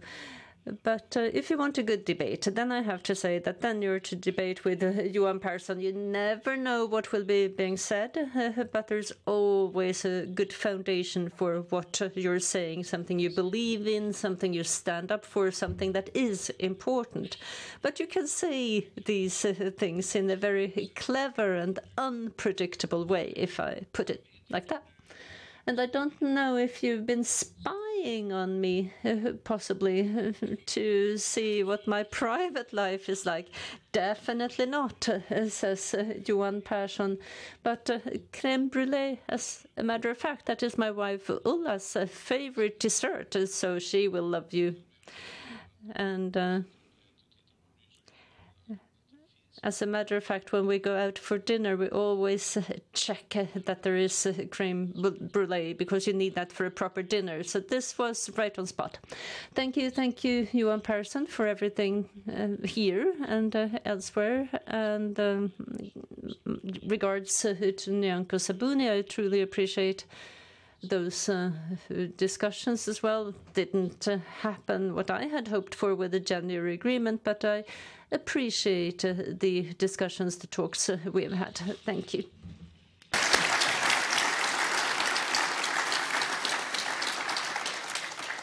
Tack. Thank you. And the next rejoinder will be Märta Stenevi from the Green Party. If you come after Johan Persson, you have to press this button. Anyway, Mr. Speaker, I've only met you and worked together with you for a very short period of time. but it's been 7 very upheaval months. There's been a government crisis, and through all this, you have showed very clearly what your latest addition to your CV is, and that is you were Prime Minister. A strong leader, strong leadership, characterized by all we've seen in all these 7 years that we've worked together, the Greens and you, through the terror attack, through the increasing climate crisis, and not least also through the pandemic that we have been through this country and still are at the end of. Together, our parties have achieved a great deal. We've had very difficult negotiations, 2 parties, different parties in negotiations, but we have achieved a great deal, and we are on the way to becoming the first fossil fuel-free country, as promised. We've had prominent heads of government in peacetime, during wartime, and I'm sure that you will be one of our most important leaders of government in a period of crisis. So I'd like to thank you for that. Now, hopefully you'll have a lot more time to do other things. And now there is this food theme that we've seen today. And I've got points of view about sort of how much choice you have in Stockholm, and also access, as it were, to spettekaka, the traditional Scanian dessert. So I'd like you to come to Malmö and to visit and walk about Malmö here. But anyway, we have given you an Interrail card, so you can take a train to the UK and see some football if you want. But also, I mean, if Tottenham, for example, were able to play in the Champions League, maybe going to Malmö is enough, you know, when they meet the world's best team, MFF, the Malmö team. But anyway, once again, thank you very, very much. And there's a spettekaka waiting for you in Malmö when you pass by, and there's a lot of fantastic countryside to walk around in, and I wish you all the best in the future. Thank you.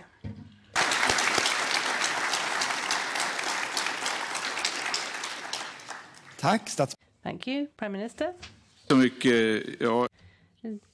you. Thank you. I really appreciate going to Skåne. I'll be very happy to. Actually planned it for September, but maybe we have to delay it a little bit. And I'm looking forward to the spettekaka as well. And I'm now thinking about restaurants in Stockholm. This is our capital, and there is no spettekaka, and there is no Swedish pork pancake. That might be something we have to do something about. But anyway, thank you, and I'll see you again already tomorrow when we have our meeting in the government. But, well, of course, we're not done, but we have accomplished a lot. And we have had a difficult situation, yes. But I want to say thank you to Märta Stenevi in particular for your commitment and all your hard work. And we have to stand up and be clear about the fact that we have 2 different genders, but men and women do have to have equal opportunities at home, out in society, everywhere, and also at work. It simply has to be, or we will not use everyone's full capacity. And this is something that you have been very clear about. Thank you, and thank you for these wonderful gifts.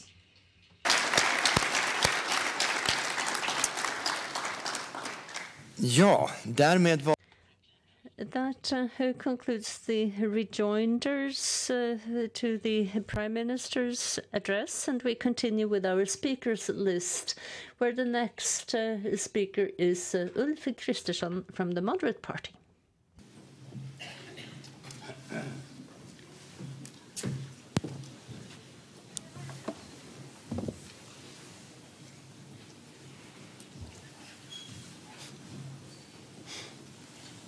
Gör ingen brådska. Tack, herr talman. Thank you, Mr. Speaker. So back to the nitty-gritty. Now, our country has a unique possibility to take the lead in the global climate transition. There are few countries that have the same good energy and industrial prerequisites as Sweden does. Trade and industry is becoming Sweden's new green movement. But this government, I think, has wasted this hope for the future, because year after year, Sweden seriously fails to achieve its climate goals. The government wants fossil-free electricity but phases out nuclear power, wants industry to transition but does not shorten permit processes or do away with the red tape, wants electric cars but does not invest in charging infrastructure. We want batteries but will not mine minerals or open new mines. And the government wants to build new houses out of wood but not manage the forest. There's no strategy here in their approach to climate and environmental policy. Now the government, or let us be perfectly honest, the Green Party, has its sights set on the Swedish forestry sector. That is their next line of attack. However, our forests are an invaluable resource, both as regards binding carbon dioxide, but also for creating sustainable products. And over 100,000 Swedes work in the forestry sector. The irony is that it's the Green Party and the European Union that are now the two biggest threats against the Swedish forestry sector. The proposal to take control of 525,000 hectares of forest, an area the size of the whole of Västmanland, has not been withdrawn. On the contrary, 2 days ago, Per Bolund presented a budget item that seems to point at them continuing with the greatest wave of taking control of forest and land in modern times. However, there is a large majority against that, and soon, Mr. Speaker, we'll see the answer. Will Green Party maintain their threat to take control of more forest land? Thank you.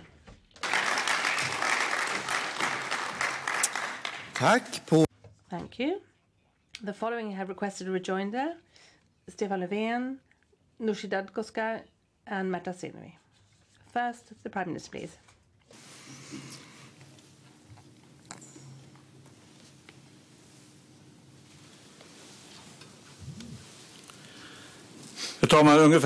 Mr. Speaker, more or less at the same time as when democracy was introduced fully here, a revolutionizing thought came into being that society had to take the responsibility for the most vulnerable in society. That was the first few steps taken towards the development of the welfare state, giving a foster child like me the same opportunities in school as the doctor's son, giving everyone the same potential and for healthcare. I'm a social democrat because I know that freedom for each and every one of us requires a strong society shouldering the responsibility for all of us. Over the past few decades, we've seen threats to the welfare society and threats to equality. Citizens become customers, profit comes before the general interest in society. And my question to Ulf Kristersson is if you perceive the same problems from the Moderate Party. Mr. Speaker, I do share the view that when the state took over more responsibility, I mean, this came from sort of church, parishes, then the municipalities, and then state. And I worked many years to support welfare, our welfare society, and I support our history, social history. These are the people, Myrdal, etc., who built up our welfare state. But I think that perhaps we also need to ensure that we create the resources that the welfare state needs in order to be able to distribute them to people that need this. And I'm sure that the work theme is, in fact, the most important thing. And we want a society where most people work and support themselves. That kind of society is a society that can afford and the ability also to help those who can't help themselves.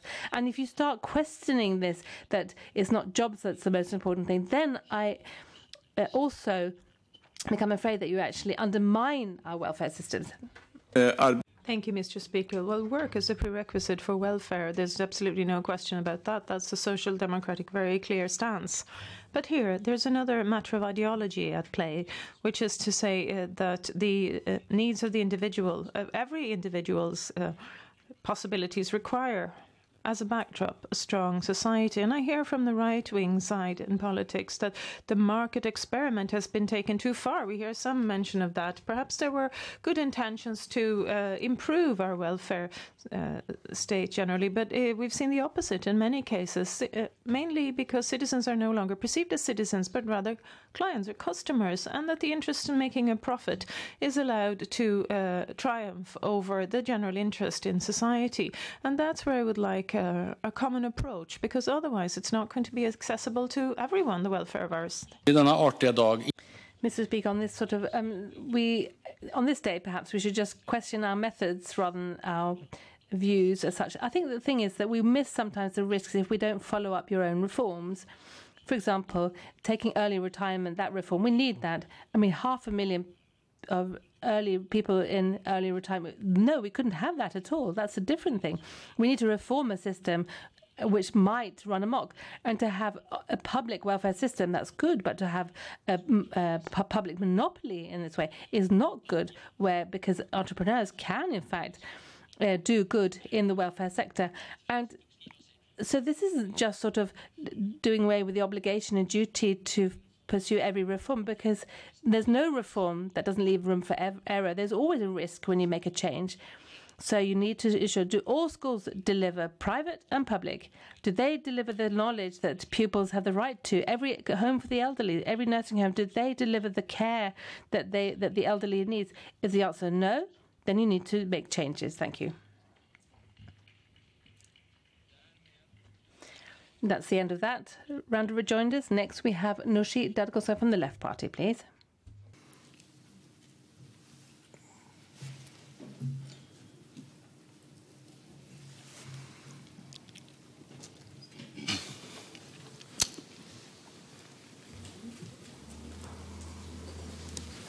Ja, herr talman. Mr. Speaker, Ulf Kristersson, in the previous round of rejoinders, talked about social insurance, and he's been a minister responsible for social insurance, so he's well familiar with the policies of the Moderate Party in that area. And he mentioned during his address the issue of that matter. One of the most important points he stated is the need to reduce, make it worse, make it more difficult to be granted sickness insurance and unemployment benefit money. If I've understood it correctly. Now, the government has introduced a number of improvement proposals. In the world of OECD countries, we have the worst performing system currently in Sweden. And so I'd like to hear from the former social insurance minister, who was the architect, in fact, behind the social insurance system we currently have in this country. What additional changes would the Moderate Party propose to make to the sickness insurance? How much more do we reduce the compensation levels in the insurance scheme? Thank you, Mr. Speaker. No, that's not the case. Anybody is proposing deteriorations or decreases. No, what we're proposing is systems that are sustainable, so that people who work, they earn a living, they pay taxes, and they get the welfare system to work so that those who need it then can benefit from it. That's what we're after. When I came into the government 10 years ago, we did try to work with the system and do something where we had 500,000 people who'd taken early retirement and twice as many on sick leave as other countries. And this was Göran Persson's insight, the goal to halve. That's what he said before he left power. We can't have a system with so many people on sick leave who are on sick leave for such a long period of time, because that, of course, undermines our welfare system. And this was an insight broadly. I'm not quite sure that Left Party agreed at that time, but nearly everybody else realized this. And then we had reforms that we introduced so that people would work rather than be off for too long periods of time. And I'm proud of those reforms. Thank you. Nooshi Dadgosar. Mr. Speaker, I know two of the people who've ended up in a conflict situation with the Social Insurance Office, two individuals suffering from severe cases of cancer. We hear over and over again that people with severe illnesses lose their entitlements In addition, you're proposing additional qualifying days and periods, and you want to make savings to the tune of 10 billion in the social insurance scheme. Together with the Christian Democrats, you've tabled additional proposals to introduce the final deadline in the scheme where you lose all your entitlements and to carry out even tougher controls on those who apply for support. And we know that the rejection rate is currently higher than ever, in fact. So this is important information to the Swedish people today from Ulf Kristersson. The Moderate Party are looking to make savings of another 10 billion to deteriorate further and decrease the compensation. Or how else should I understand the proposals you've tabled? Mr. Speaker, the Left Party should understand it like this. The time limits are important in an insurance which the very aim is to get back into work. And these qualifying days are also necessary in an insurance scheme. All countries with advanced social insurance systems know that we need this. Either you come back to your job, or you can't. If you can't work any longer, then you need to take early retirement. That's how it should work. I have so many times sat with people in the social services and the social insurance office, and I understand how difficult their job is. They have the regulations to follow, the rules. All countries have rules, and they need to be interpreted. And sometimes, of course, there's a conflict with one individual insured person or person who's marginalised. And then, of course, we have the courts to determine, to create justice and appeal. Is this correct or not? Now, if the political sphere isn't satisfied, then we can make changes. But politicians have no limits, no rules, no controls, no time limits. That politician will undermine both our welfare system and our economy. Thank you. That's the end of that round of rejoinders. Next, we have Märta Stenevi from the Left Party, please. From the Greens, sorry. Thank you, Mr. Speaker. I listened with great interest and read with great interest the article published by the Moderate Party on their proposed new climate policy. Unfortunately, it wasn't a blockbuster, indeed. It was a bit like when I studied literature and read the Godot play, the classic by Beckett. You read and you read and you read, but you never see any climate policy occur. But please don't misinterpret me. No one would like to not have a global CO2 tax. But while we're waiting for this tax that everyone can accept, emissions are going up. What about your time frame? That's what I would like to ask Ulf Kristersson.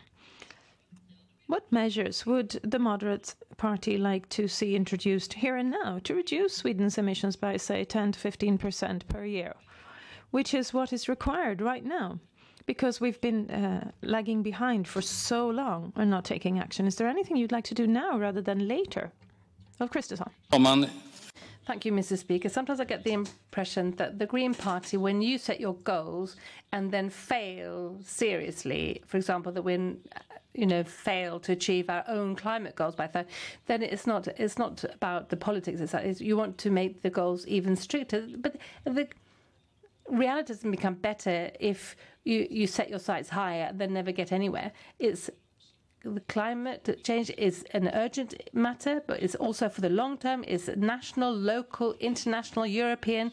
Had you not phased out nuclear power as you so wished, then we would have fewer emissions in Sweden, and that would have made environmental gain internationally.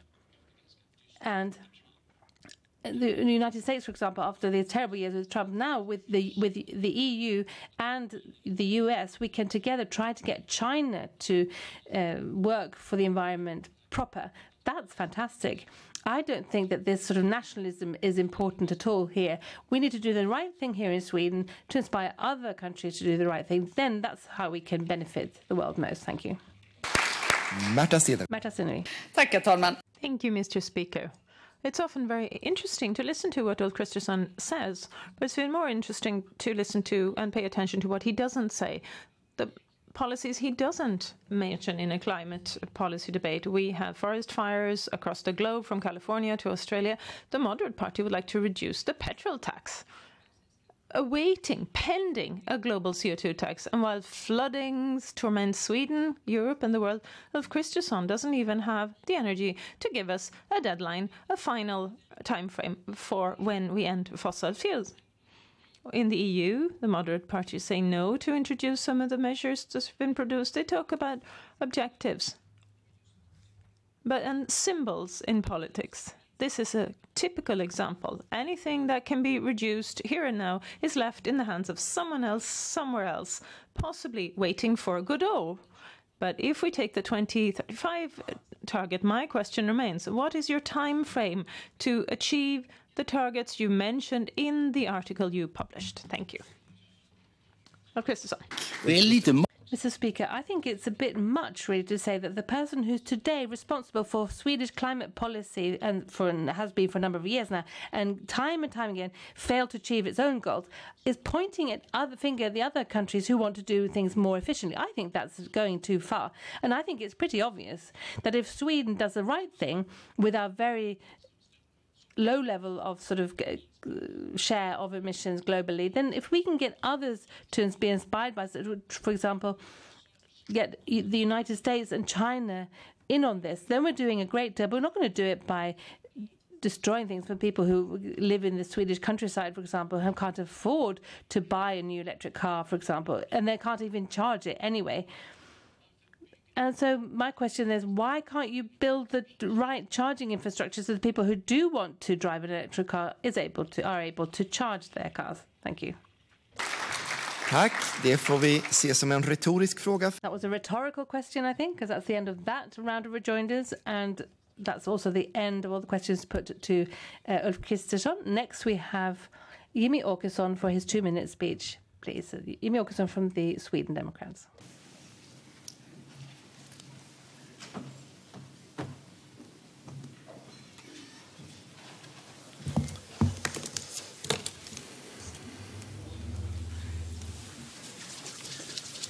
Herr talman. Mr. Speaker, our time on earth, our moment in time, was Stefan Löfven's theme for today's address here in the chamber. And he also noted, or he stated, in fact, that he knows what he has spent his time doing. Unfortunately, so do we, at least when in reference to the past 7 years. That's part of the problem, after all. Stefan Löfven also mentions the fact that society was created by man. And there's some truth to that. And it was one person in particular who did this, the Prime Minister. It's not the auxiliary nurse in the Malcolm Elderly Care Facility who's responsible for what society looks like right now, nor is it the police officer in Rosengård, a suburb of Malmö, who's responsible for what this society looks like, or the scaffolding builder in Mölle who's responsible, or hard-working Husby hairdresser. Not responsible for the way our society looks like. As a Prime Minister, you cannot put the responsibility on everyone else's shoulders. Mr. Speaker, Stefan Löfven is responsible for what our society looks like. That is a fact. Regular, ordinary, hard-working Swedes are not to be blamed for the society Stefan Löfven and his social democratic government has created over the 7 years they've been in power.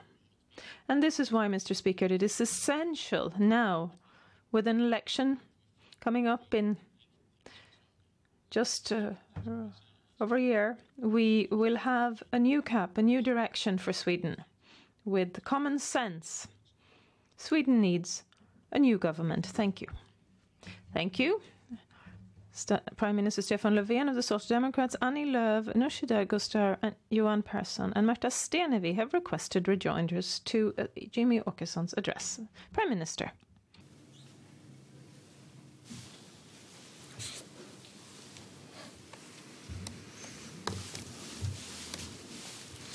Mr. Mr. Speaker, democracy is under threat in many places around the world. There are few people today living in a democracy than there were 10 years ago.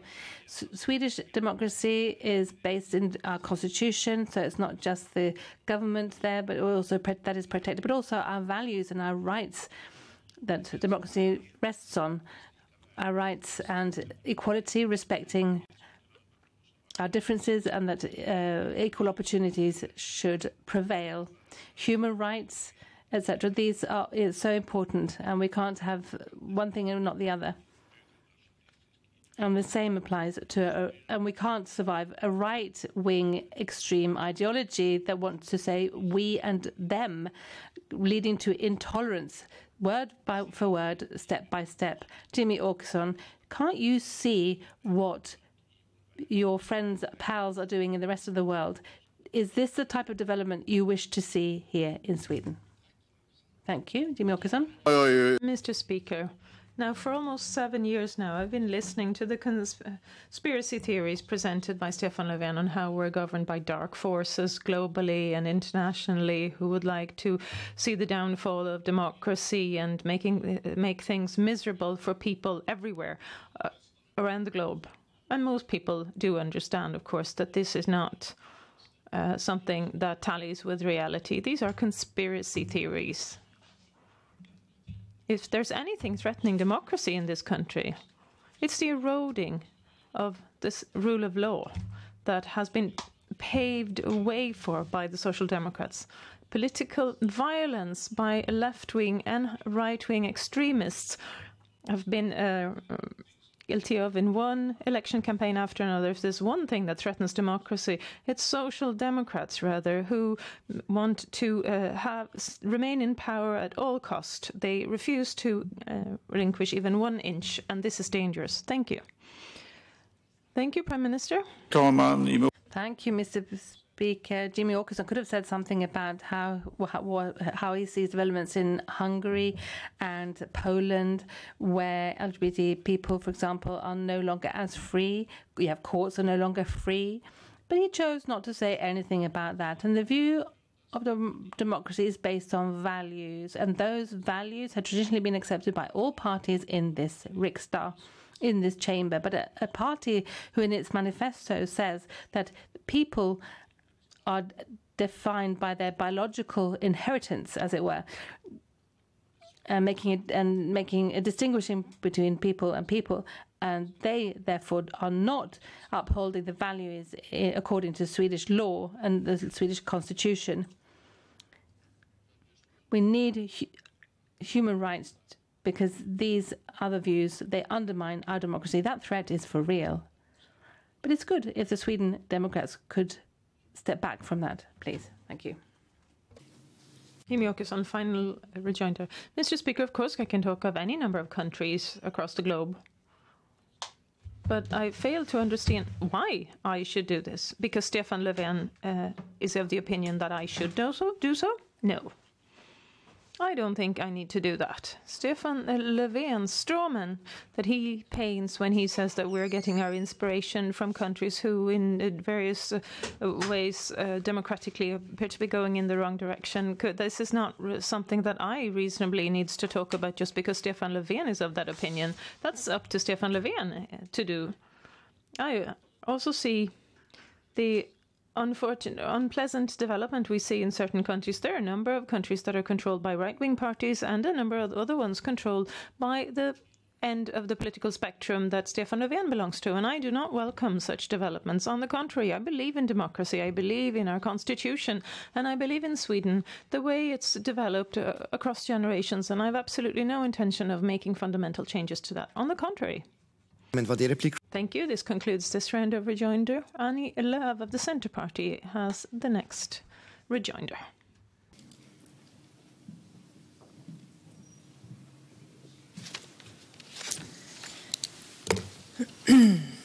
Herr talman. Mr. Speaker, the Centre Party has introduced a number of proposals to strengthen the protection of our liberal democracy, to strengthen the Constitution, for example, and the work against discrimination. But we see the Sweden Democrats wanting other types of change altogether. You wrote last year that the Constitution should start with a writing saying that the power should start with the Swedish people. You want to change the culture. You want to ensure that the pride flag cannot fly from public buildings, and you want to look at who is Swedish, who belongs to the Swedish population or not. And this is to reduce the rights of the minorities so that the majority can oppress a minority. And maybe that is what you want to accomplish when you want to change our constitution. Looking at what you said and wrote last year, or could you explain why this would be necessary to define in the constitution what the Swedish people is? Mr. Speaker, it's almost a satire or parody, if you ask me. When a party has as an election promise that you change the constitution to ensure that no other party can make changes or amendments to the constitution, I don't see how this rhymes well with democracy. I also don't understand the Centre Party's request for a constitutional court. I don't know how democracy will be strengthened by civil servants reassessing the decisions made in the Swedish Riksdag by those elected by the people, for example. Annie Lööf and the Centre Party carries the same responsibility as Stefan Löfven for the eroding of the rule of law. Our entire liberal democracy is based on the principle of rule of law and the fact that every citizen has the same rights before a court of law. There are examples in Centre Party members in our courts who are making rulings and judgments based on ethnic belonging oriented rather than other features. This is a threat.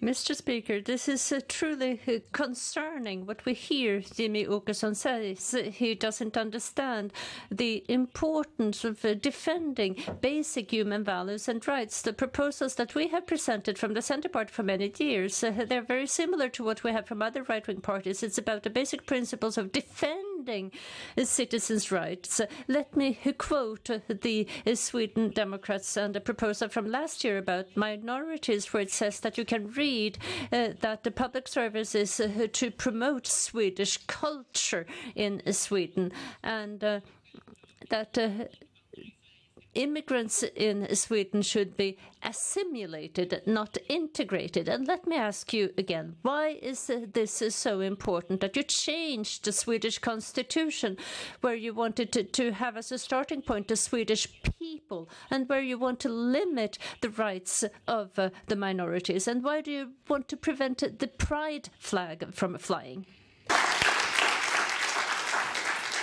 Tack. Slutreplik, Jimmy Åkesson. Final rejoinder. Mr. Speaker, drafting something about individual flags in the Constitution appears very strange indeed, but that's not the point here. The point, Mr. Speaker, is that Annie Lööf fails to understand what society looks like. Annie Lööf is opposed to the idea of having people coming from everywhere across the globe adapting and becoming part of the Swedish society, rather entirely based on the neoliberal approach taken by Annie Lööf, be able to live exactly as you like, comply with any norms or values or laws that you prefer when you're here in Sweden. I don't believe in that. I think we see the result of that model of society here. We have divisions, segregation, parallel societies growing. We have to ensure that people who live in Sweden also accept and respect basic norms and values which have built our society across generations. This is where we have differences of opinion, my party and Annie Lööf's party. Thank you. This concludes this round of rejoinder. Nooshi Dadgostar of the Left Party has the floor for the next round of rejoinders.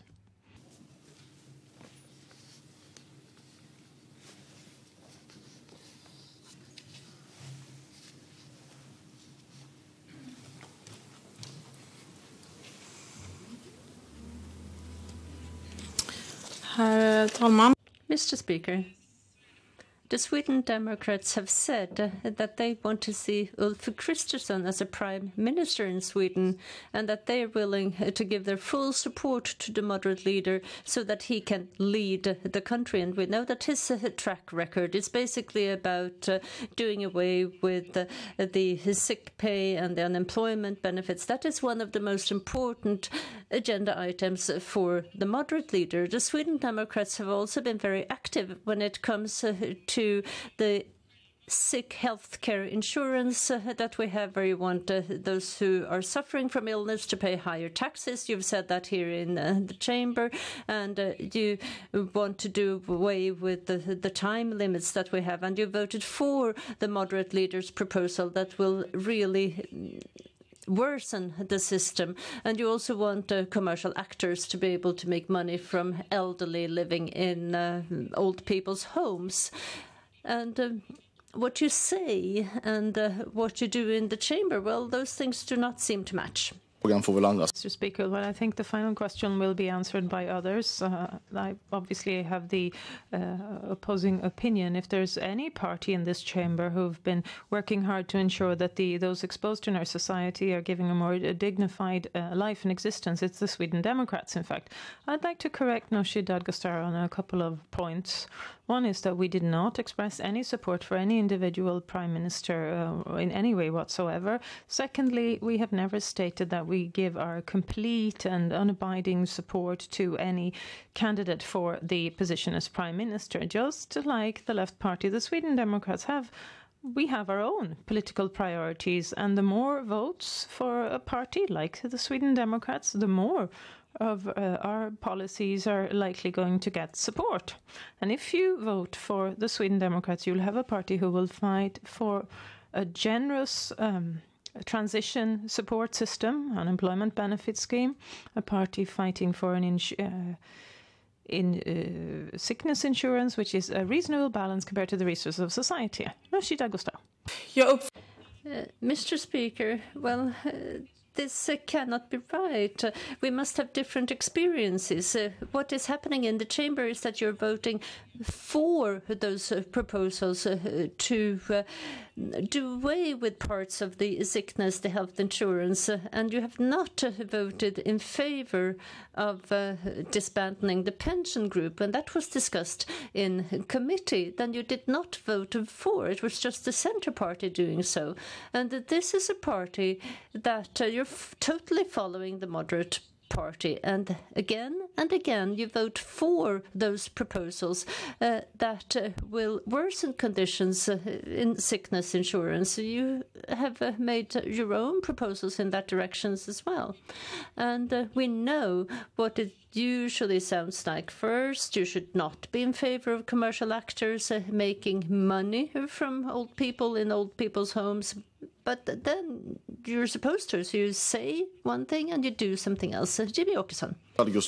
Madam Speaker, that Nooshi Dadgostar and I don't share the same perceptions of reality is no surprise. We belong to completely different parties with entirely different visions for what society should look like in the longer term. And I'm very grateful for that when it comes to the left party, not least. Welfare is a central feature. It is decisive for how we construct our society, and I include sickness insurance, pensions for the retired, and I include the unemployment benefit scheme because it's part of the safety net we construct in society to ensure that people who end up in unemployment, who fall ill, or who've worked so that they're worn out after a long working life to build and contribute to building the society can have a dignified and plentiful retirement. Though these are our priorities. For Nooshi Dadgostar to read other things into our policies is up to her. It's not what we represent. That concludes this round of rejoinders. Johan Persson of the Liberal Party is next for this round of rejoinders. Tack, fru talman. Thank you, Madam Speaker. this last set of rejoinders, well, I have to say that during this legislature, we've had a functioning collaboration. Well, we had the January agreement that was entered into by 4 political parties after a very difficult electoral result, and then that was did away with by Jimmy Åkesson and Nooshi Dadgostar. But now you're no longer friends, obviously. But I'm happy that Jimmy Åkesson and the Sweden Democrats, that you want to strengthen Sweden's pensions. I want to ask how. I've understood that you want to safeguard the pensions group that was started when we phased out the old pyramid scheme, if I may call it that, and started a new system instead. And then, well, we had COVID, people who live longer because they stopped smoking, drinking, etc. But what is your plan when it comes to the pension scheme? Thank you, Jimmy Åkesson. Tack, herr talman. Thank you, Mr. Speaker, and thank you for a seriously intended question. It's interesting to have an actual topical debate, well, not a debate perhaps, but at least a campaign of information. What's decisive for me is for our elderly, the people who are retired, who's going to be the retirees of the future, who are given better living conditions. That's decisive to me. How this is, how this comes about is a little bit less important. It could be what we propose in our budget bill, that we allocate more in contributions to the pension system. That's one way of doing it. There's likely a majority for that measure in the Swedish Riksdagen, with the exception of the pension working group, who've made certain proposals. You can reduce taxes. You can do it in different ways, and I'm open for a discussion on different approaches and methods. The important thing for me is to ensure that a person who's been working hard all their lives are given financial conditions that are reasonable when it's time to retire. Thank you. Johan Persson of the Liberals. Talman. Thank you, Madam Speaker. Well, the system that we have today, it's based on the fact that we have a basic state pension that's related to for how long you've been working. And then you have the occupational pension that is also quite important, and we could change things there as well, of course, and we would like to see more people paying into that, because we know that people today are not getting the pension that they have actually worked for, and we usually used to have a system where you could save, and if you started early you got quite a bit, but now we have this new so-called ISK account, and it doesn't seem like the government right now, unfortunately, is too interested in doing something. And of course, we could work with tax reductions. And actually, we are pleased with what we did during the January agreement, because we helped the pensioners. And is that what we should do, or should we take from the so-called ATP funds, or what should we do? But it is important to discuss this. We have to understand that pensions as is today are not enough. Jimmy Åkesson. Fru talman. Madam Speaker. The relevant point for us is not exactly how we go about doing this. We believe that the best way of doing this is for the government to step in. As we propose, we want to move some of the contributions covered by the state to strengthen the pension system, not along the lines of what the Social Democrats have proposed, that this is something that's going to be allocated to the employers by social employers' charges to be increased. But I'm open for various proposals. I want to strengthen and improve the pensions and the living conditions for our elderly, for our pensioners. It's extremely important, not least considering that more and more people are becoming of that into that age bracket. Thank you. Märta Stenevi is next for her round of rejoinders. You have the floor. Tack så mycket, fru talman. Thank you, Madam Speaker. A few weeks ago, we got the proposals from the criminal crime investigation, and we have also seen proposals from the government about increased punishments, but nevertheless we hear that people are frustrated. Police, civil society, social services, they are frustrated, and long-term efforts have to be made within schools, social services and other important parts of society. That was a quote, and I do understand that the Sweden Democrats would like proposals like having the army involved in fighting crime in the suburbs. And this is symbol politics that you're talking about, but it's not enough. And my question is, what does the Sweden Democrats actually want to do in concrete terms to decrease vulnerability among children and stop recruiting children into gang crime? Jimmy Åkesson. Thank you, Madam Speaker. Let me say, first of all, that I'm pleased to hear that the Green Party have started to take these issues seriously. Historically, they failed to do so. They've pretended that they didn't exist, but now suddenly you're identifying them. I'm pleased to see that, and I'm happy to see more of an awareness of the actual realities of life. Marta Stenevi points out that the government has raised the sanctions for 50 different offences. That's excellent, but it's not the sanctions in reality that are increased. It's the minimum levels that have been raised. The bar is raised. But it tends to have more of an impact at the other end of the scale. So if most people are sentenced according to the minimum requirements, it doesn't matter if you strengthen the sanctions. We're going to have to focus mainly on the minimum, because dangerous people need to stay locked up. They shouldn't be moving around freely in society. Dangerous individuals should be in prison. And you can resolve this if you see reality as it is. Marta Stenevi? Ja. Thank you. Thank you for that explanation of the de minimis penalties, but that was not my question. My question was what you wanted to do. We have these children that were born in Sweden, grew up in Sweden, and what are we going to do so that they do not join criminal gangs? And what do you want to do so that we have an equitable school across the country? For way too long, the Sweden Democrats, you have gotten away with just blaming everything on immigration. You talk about culture, but we have a fact that young people are dying in our streets and mothers are mourning their sons, and you have no concrete political proposals to fight crime long term. You're just talking about being tougher against immigration. Jimmy Åkesson. Och här, fru talman, så befäster Madam Speaker, well, here is the confirmation that the Green Party is a left-wing extremist party. They're blinded by the so-called socio-economic factors and fail to see that there are other methods to explain why people move into serious crime.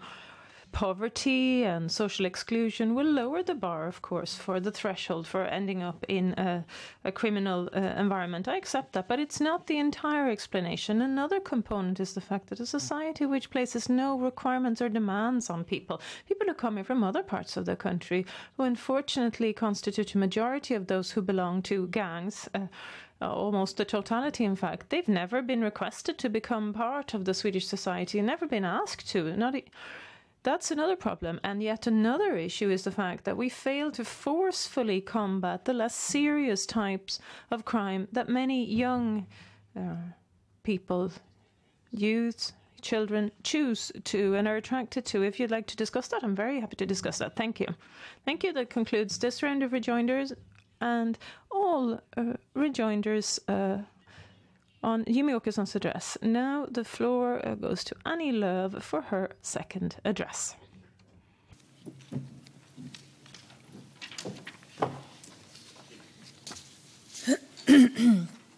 Fru talman, klimatet.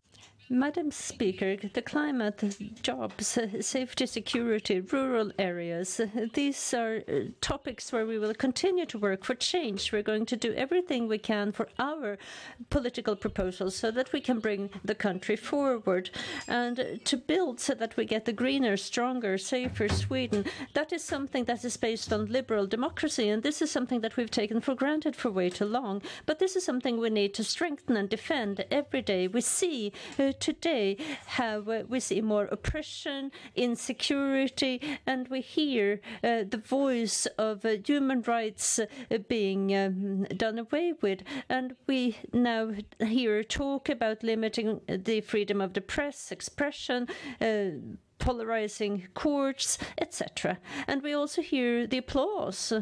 And the admirers saying that this is a good idea. We see strong forces being inspired, regardless whether it's the Trump movement in the US or Viktor Orban in Hungary. And this is an anti-liberal movement that we see in the world today, and we cannot stay naive. Our Swedish democracy is strong, but we need to do everything we can to safeguard it for the future. And we have a number of proposals for protecting our liberal democracy. We want to strengthen the protection for free, independent media. We want to make it more difficult to change the Swedish constitution. And we want to look at our Supreme Courts and what is being done there. And we want to have those testings of what is happening in Supreme Courts that is not political. And we wanted to fight for openness, knowledge and justice. And we want to create the opportunities that we need across the country. Thank you. And the following have asked for rejoinders, Nooshi Dadgostar and Märta Stenevi. And we will begin with Nooshi Dadgostar.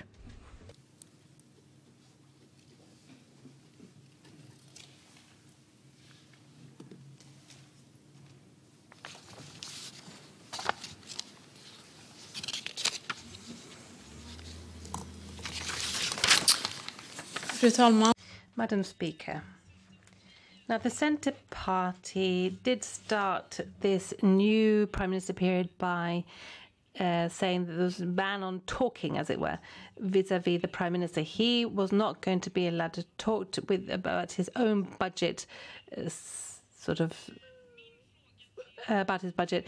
But my question to Annie Lööf is, aren't politics, politics really has to do with compromising. We can't all gain everything, but everyone can get something if we are allowed to speak to each other and talk to each other and agree, and then we can sort of stand for that compromise. Now, I'm not interested in hearing about how our politics are different, you, the Centre Party, me, the Left Party. But Annie Lööf, can you understand the criticism that there's massive criticism against you, really, because we must be able to speak to each other in politics. Sometimes you just have to get along with the idea that you can't gain everything, but we have to try to come to an agreement. Madam Speaker, yesterday Nooshi Dadgostar said the following. This is a suicide pact to work together with the Centre Party. And the last few years, Nooshi Dadgostar and the Left Party have been very clear about this, that you have a neoliberal policy that our policy is something that is neoliberal and that should be done away with. But Nooshi Dadgostar, there is no ban on talking or negotiating. Stefan Löfven can negotiate with whomever he wants to. And you seem to be okay with working together with the Sweden Democrats. So you lost all your principles. You were willing to work with the Sweden Democrats to do away with a social democrat government. And this is about the ability to cooperate. And it's about being able to negotiate when you're close to each other in your opinions, because that is how politics works. And we're prepared to work with the parties here. And please go ahead. Thank you, Madam Speaker. But I would say that you are putting yourself upon others by doing that. Annie Lööf, she can get everything, but everybody else should just shut up in the boat. But of course, we can't see the world like that, can we? We are different. We've got different political parties. We want different things. But at the same time, we must be able to sit down and talk to each other. It can't be the case that, Annie Lööf, you actually mean that this is how we should govern Sweden. Prime Minister sitting in his tower, believing that he knows roughly what the parties down there feel and think, and perhaps has his budget voted through Parliament. Annie Lööf, is this how we should govern Sweden? No to talking, no to negotiations, no to certain parties. Is this Sweden's future? Is this the Centre Party's vision? Because it's not going to work. It's much easier to come to an agreement if you sit down and talk to each other. Thank you. Annie Lööf, the Centre Party, please. Nej, det är inte fram.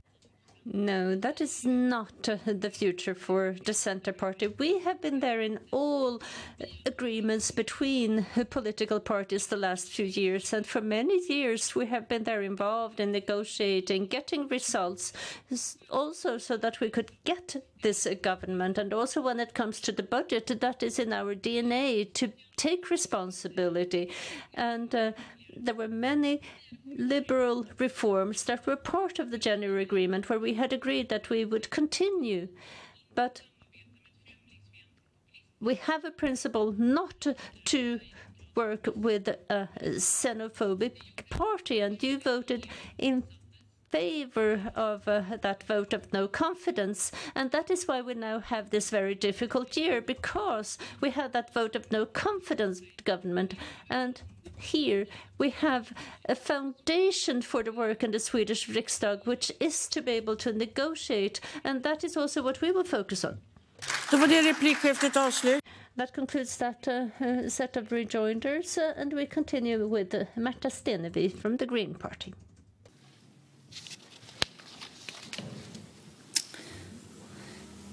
Tack så mycket, fru talman. Thank you, Madam Speaker. I just have a very quick question for Annie Lööf. In your first address today, and also in previous communication this week, Annie Lööf, you've spoken that you want a fair protection of our shorelines. Now, what does a fair protection mean to you, Annie Lööf, and the Centre Party? Are we talking about fair as in, access to the environment regardless of your wealth? Or is it fair as in that we sort of limit this freedom to roam? Or is it fair for those who can afford it? Whereas it's unfair for those who are shut out of it, as it were. Centre Party, please. Väldigt bra fråga. Madam Speaker, that's a very good question. Fair protection of shorelines. It's about differentiating so that we have freedom for everyone who lives there, and we also want to make the natural environment available for people, but it's also about being able to refurbish an industry in the countryside, just as you can in the city, because today you get to know if you have such a request for refurbishment. It should be possible to have a company, run a company also in rural areas. And what we want to do is that we want to continue with the shore protection investigation. We want to look at what areas need to be protected. And we also want to have freedom so that you can build close to a small lake, for example. And it should also be possible to have different types of activities. Märta Stenevi, please. Thank you, Madam Speaker. Naturally, there are situations where we can agree that perhaps it should be easier to build sort of on industrial land that's polluted, for example. We've done this, seen good examples of this in Malmö, in the Malmö region. We could use elsewhere in the country, for example, where dams and other places where we could, in fact, develop these areas, this land, much more. But I'm just wondering about who is going to be doing the building and the developing, who's going to can afford to build on land which is on a shore. I mean, for example, in Stockholm, 70% of the shores and the coasts in Danderyd have been shut off. Is that really something that's more fair if we see it across country, when it's only the person who can afford to buy this land that has access to the coast, to the shoreline? Is that your fairness? Because what you're talking about is a stronger ownership right, but not necessarily a fairer system. Thank you, Annie Lööf. Madam Speaker, Märta Stenevi needs to travel across the country to see what the situation is actually like, also in the rural areas. For example, we have many more lakes than inhabitants, and we have a shoreline in Sweden where we can do a lot. I think we should safeguard the right to roam freely. That is something that is important, and also the biological diversity, and that you can have access to shores. All these things are important, but there are so many examples, and this is something that is really frustrating, that Stockholm, the Riksdag, does not see the possibilities that we have in the rural areas to have industry, companies, to run a bed and breakfast. We have to ensure that we have a more equitable system where we have a fair shoreline protection across the country. And that concludes that set of rejoinders, and we continue with the next address, and the next speaker is Nooshi Dagestar from the left.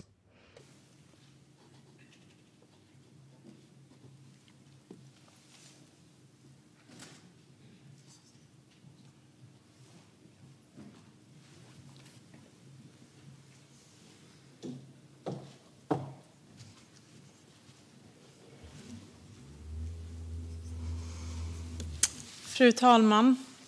Madam Speaker, this government has been so busy with its own dealings and its own hobby horses that they just don't know what things are like out there. The Sweden that I myself grew up in had strong floors and whole ceilings. You were expected to make an effort and do your best, but you then also faced a strong society. That is what Sweden should be all about. And something has gone very wrong with Sweden and its welfare state. There's this lack of sense of security, waiting lists for care, housing shortage. These are things that now characterize our everyday lives. Social Democrats and Conservatives have fought for power all throughout these years, but regardless of the colour of the government in power, they have just continued to dismantle and deteriorate. We need a change for real. A new government on the left will take a completely different path, because this isn't working. The Swedish model needs to be restored. This feeling about worried about doing the right thing, this lack of pace, internal positioning that this government has spent its energies on, these are a threat to our common future.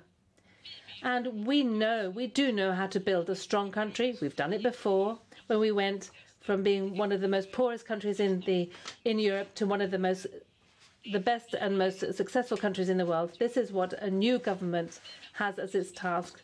And we, from the Left Party, we are ready to take responsibility for Sweden, a country that deserves better, that has the preconditions to become, once again, one of the best, most successful countries in the world. This demands a strong government that puts the Swedish people first. And those who have requested rejoinders, Annie Lööf from the Centre Party and Johan Persson. So first, Annie Lööf. Floor is yours, please.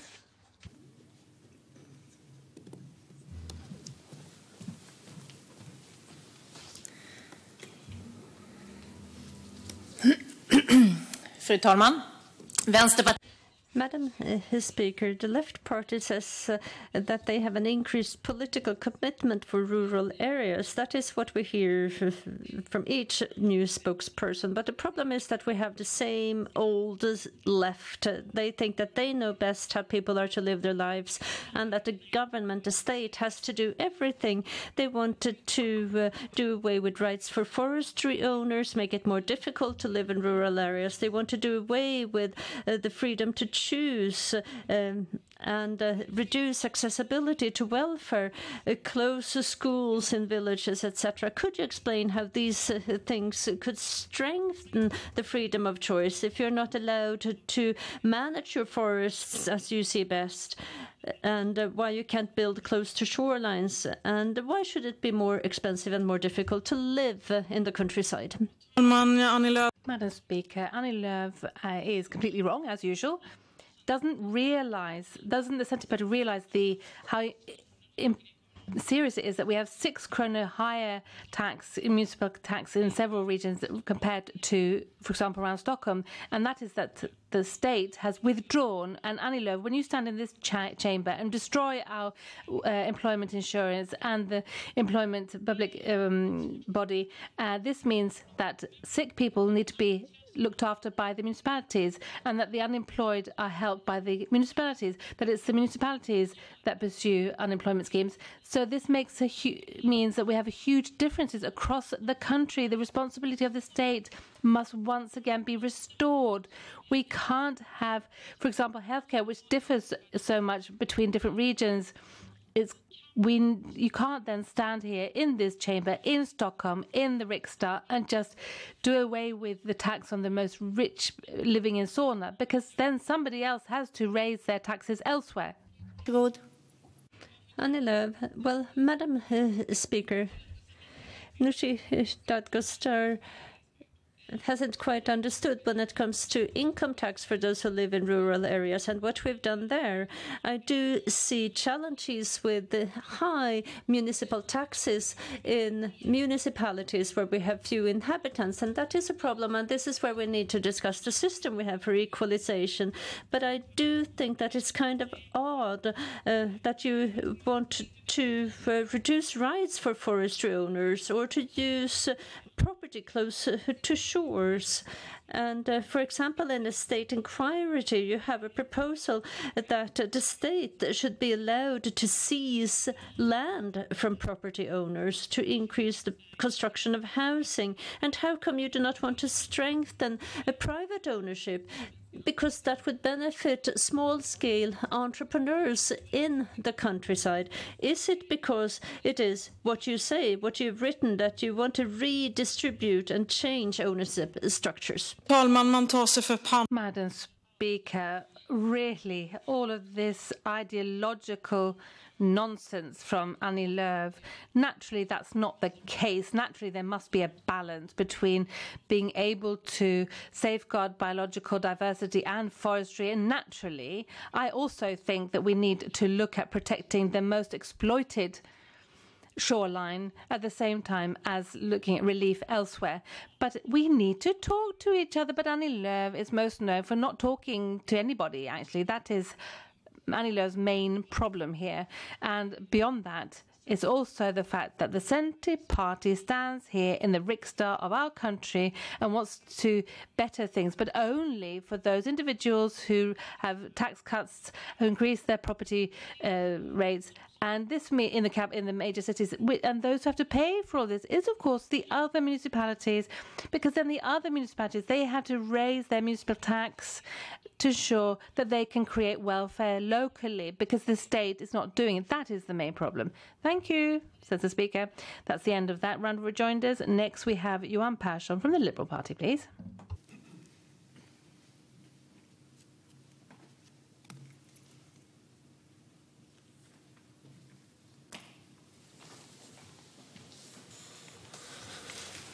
Tack, fru talman.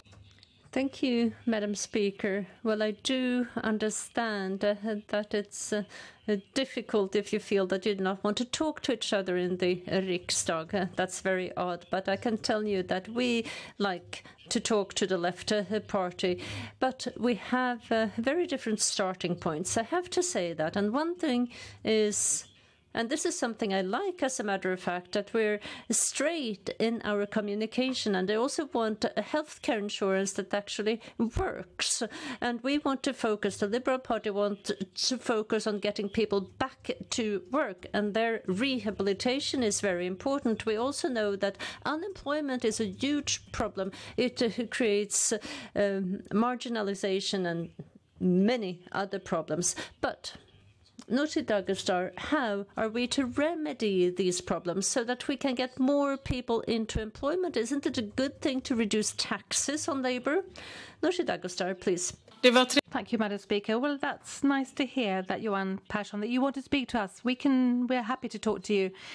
Now, changes in social insurance have, of course, meant that unemployment has grown enormously, because these very inflexible rules mean that many people, for example, care staff, who've been working throughout the pandemic, they go to the social insurance and say, well, you have to leave your job full-time instead of being able to work part-time in their jobs as a nurse or as an auxiliary nurse or what have you. That is what the rules look like today, which means that they are maximizing unemployment. This is the problem. The social insurance rules mean that we aren't able to safeguard the ability of people to work in their professions. Instead, we ask them to ask for support in the municipalities, who then have to pay for this instead. Now, we would reduce the unemployment rate if we had a better social insurance scheme, which meant that well-qualified people could, in fact, go back to their jobs and their professions. Thank you, Göran Persson. Thank you, Madam Speaker. Well, that we have people paying into the system, that is okay. And then if they're ill, they get compensation. That is fine. But if this goes on for a very long time, then we have a problem, because then someone else will have to pay. But I talked about this with taxes and people in employment, and we heard here in the Riksdagen from the finance minister that the possibility to reduce taxes means that more people can work, and then you have more people who can go out and buy a cup of coffee. And this is an analysis from the Social Democrat Party that I agree with, and that is gratifying. But we have to look at matching between individuals and jobs, for example. And here we have a work that has been started with reforming the unemployment agency. But the left, do you think that that's a bad thing? We've also looked at the possibility to have different types of support, for example, directly to companies, in order to get more people into employment. And if we can't do anything else, then we have to reduce taxes, because that is how to improve the system. Thank you, Madam Speaker. I didn't quite follow your line of reasoning there, I'm afraid. Now, we create job opportunities by investing in the economy. Now, we do see that there's this green transition in Norrbotten, Västerbotten, for example, and where we can create, if we want to create lots of job opportunities, we need to invest in a new electricity grid, new production of electricity. We need to create new jobs. That's how we create them. We need to ensure that these companies have the preconditions to actually get their labour to these areas by building new rental accommodation. And of course, we need investments from the Riksdag. We need to ensure that look at the type of investment that we can make to do away with unemployment, and then we can get the economy going. But just sitting here, sitting back and pressing a 50 krona note in the hands of one individual, that doesn't give new job opportunities at all. No, we need to invest in the economy in order to be able to create new job opportunities, and that applies to the public sector as well. Care, the system, the school system, they all need more investments. That's the end of that round of rejoinders. Next, we have the speakers list, and the next speaker is Ebba Busch from the Christian Democrats, please.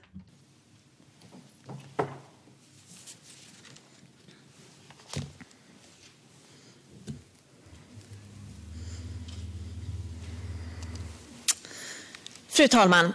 Madam Speaker, I would like to talk about the waiting lists in healthcare and patients who fail to get access to healthcare, because half of those who've received information about treatment are now having to wait longer than the statutory 90 days, according to the law. A majority fail to be taken care of in due time. It's partly linked to the pandemic, but not entirely, because before the pandemic struck, we saw the deterioration speeding up. It's detrimental to the Swedish economy, to patients and to healthcare workers. The way we organise healthcare dates back to 1862 here in Sweden. Now it's time for a new election soon, and at the general election we will celebrate its 160 years, this healthcare organisation.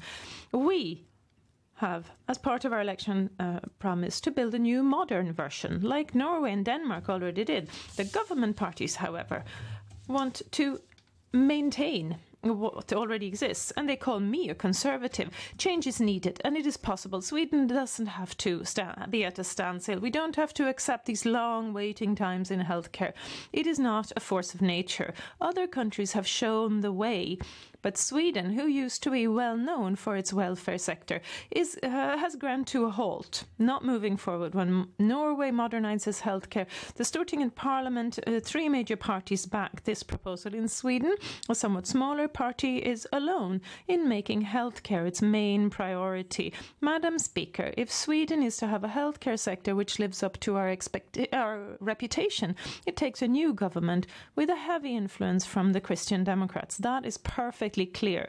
The healthcare waiting times is not a force of nature, but you need to want to deal with them. Challenge old bureaucratic and institutional patterns. The Swedish people need to be able to trust and rely in Sweden and its healthcare sector, regardless of where you live. Thank you. Thank you. The Prime Minister Stefan Löfven from Social Democrats, Märta Stenevi of the Green Party have requested rejoinders. Prime Minister has the floor first. Nu Persson var det här igen. Johan Persson has been here again. Oh dear. Madam Speaker, now initially I spoke about how quickly political discussion and discourse has changed so quickly. And we talked about the adult in the room we heard a few years ago. And in countries like Germany, I think the Christian Democrats have really been the adults in the room. However, I don't think that that is the case any longer in our country. Now, that may surprise some people, but I think we really do need a country that also highlights the perspective of the church and Christian values in our country, safeguarding the situation of vulnerable people and migrants, and that really stand up for against radical nationalism from the white power environment. So therefore, Ebba Busch, my question to you is, how can your Christian values, how do they govern you, the Christian Democrats, in your cooperation with the Sweden Democrats? Thank you. Ebba Busch, please. Thank you. Our values, our background, this is what provides us with the compass we need to navigate in an ever-changing political landscape. And the Christian democracy was created and came about as a acting force to communism and Nazism. We have a different approach to humanity, to the equal value of each individual, and in particular giving support to the most vulnerable. I'm not trying in any way to cover up for the history of the Sweden Democrats. Not in any way, nor am I trying to cover up for the communist background and history of the Left Party. I know where our red lines are drawn. And that is precisely why you can look not just at our words, but also our actions. More money for healthcare and for elderly care. When we speak both to the Left Party and the Sweden Democrats, look at our actions. That's how you find out our message. Thank you. Prime Minister. Thank you, Madam Speaker. But there is still reason really to sit down and think about the fact that you stand for the Christian values, but they still want to give influence to somebody who wants to go against that, because that's the consequence of this cooperation. An article about after one of the grandchildren of the founder of the Christian Democrats has left this party, and in fact now the Social Democrats are the main party among churchgoers. And just as Ebba Busch has said, the tree can be recognized from the fruit that it carries, but why can't the Christian Democrats see, I mean, for example, what's happened in Germany, these right-wing, these xenophobic streams, they aren't new. Can't you see the scandals, the racism? You see the fruit, Ebba Busch. But don't lean against that tree, please. Thank you. Ebba Busch from the Christian Democrats. Till helgen. We have the church elections this coming weekend, and I would like to see the merchants leave the temple. Political parties should have no place in the church community. I'm very proud of my Christian background. Our Christian values guide us as a political party. However, we do not implement religious policies. We have supporting values to back up our actions. Stefan Löfven and the Social Democrats are using the painting in brown shades as the only means left to them to cover up the failure they represent in terms of standing up and protecting those most exposed and marginalized. We will read that all children who needed assistance services from society were denied it. We will read about refugees back in their countries of origin who did not receive any help, only the ones who made it all the way here. We will read of the waiting times in healthcare because you were on the wrong side of history. Thank you. That concludes this round of rejoinders. Märta Stenevi of the Green Party is next.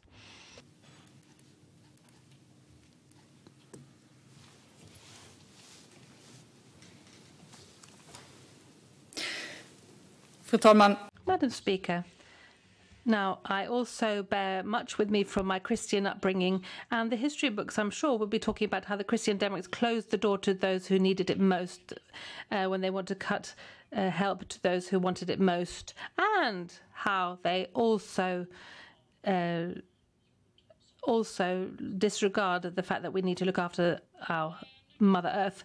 Now, when the Christian Democrats want to come to power with the Conservatives and the Sweden Democrats, then I'm going to wonder, leads us to wonder about the climate policies that they're going to introduce. You want to build new nuclear power stations. We know that. We've heard that many times for many years now. But my question to you is the same question that I put to Ulf Kristersson, and that is, what is your time plan for that, please?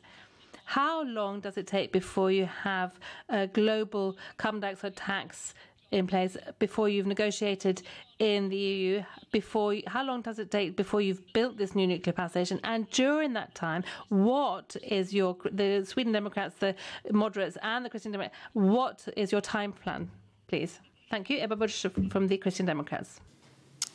Jag tycker att det är viktigt att To me, it's important. Well, first of all, I'd like to say that Märta Stenevi is wrong in her introductory remark. And secondly, I'd like to point out that I'm not going to make promises that I cannot keep. I'm not prepared to give a date of a year when it will be concluded, because we need to refocus our policies. We need to make it a lot more realistic. Christian democracy is based on the idea that we are responsible for what we've inherited and what we pass on to our children. I know that we partly unite in this. We are greatly committed to the environment, but we select the measures that are most effective, not perhaps the ones who would give the biggest number of likes on Instagram or somewhere else. And the reason why we're focusing on nuclear is not because we are opposed to solar or wind power or hydropower. It's because we see that if we're to be able to manage the transition in a realistic way, and because the climate and environmental issue is so important, then let's start by not closing down the power plants for nuclear in advance. Märta Stenevi. Thank you. Now, both Ebba Busch and I know that we have a surplus in electricity production, and that's not where the problem lies. So once again, when you, as quickly as possible, need to try to achieve the goals of the Paris Agreement, the ones that we have said that we are going to do, and that I presume as a country, I mean, perhaps that's the question I should ask this government in wait. Are you going to achieve the Paris Agreement? And I realize now, a bit late in the day, that that's perhaps the question I should be asking. But I presuming that we are going to achieve those goals, or you want to achieve those goals. So if you're going to then think that it's nuclear power that's the answer, a global carbon dioxide tax that all countries are going to have signed into. How are we going to cope with this plan? 2045, the one that we said 35, but 45. How are you going to be able to cope with the time plan? Are you taking this question seriously at all? Are you taking the fact that you need to manage resources seriously at all? I would like to have an actual thematic debate, but as a Christian Democrat, I cannot just let this one go. Was the biggest idea tradition organization in Europe, affiliated party linked to Angela Merkel's party. Don't call me brown or blue-brown. I am blue. I know precisely which rooms for negotiation I'm ready to step into and leave. Don't take the painting in different shades easily. Don't shake it off. A Nazi link or a racist link be hinted at. I didn't drive policies which meant that people who really didn't have any right of asylum have been granted the right to stay, whereas others have been sent away or not even had the opportunity to apply for asylum in Sweden. I know exactly where we have our values. Take the debate on climate and the environment a bit more seriously than to just make accusations across the board. Thank you. That concludes this round of rejoinders, and the next speaker is Johan Persson for his address from the Liberal Party.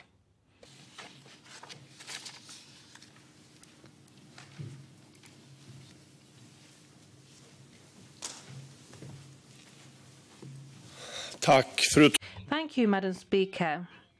Now, we've had been a long or approaching the end of this long debate this morning, and bearing in mind the latest round of rejoinders, perhaps I've also attended Sunday school, so I know where I stand as well. Now, I'd also like to say a little bit about the waiting lists that Ebba Busch mentioned, because we are talking about waiting lists in many places in Sweden, not just for care due to the pandemic. This is something that we now together need to deal with. We've also talked about the unemployment rate. This is difficult for people, crushing their hopes for the future. But there are other waiting lists as well. There are waiting lists, for example, at police stations, at our courts, within our prison and probation service. They're waiting at the queue or lines or lists, the prosecution services as well, and this is very important, bearing in mind we need to be able to deal with criminal cases quickly as possible. Now, the rule of law is something very fundamental. It's something that it's not a budgetary item that's comparable with, for example, rural affairs. I mean, our courts are so much more important than that. I did attend Sunday school, so I know that the rural matters are equally important, but still, courts are so important. And the situation that we find ourselves in, that there are people who are worried, they're upset about their lives in areas where there's so much violence. People are being killed on open streets, now and then, and it happens. It does happen. And then they're also perhaps worried about a police state, and you shouldn't undermine, or you shouldn't forget that they have that fear. So for 2022, we need the rule of law back again in our country throughout our liberal state. Thank you. Märta Stenevi from the Green Party, please. Next.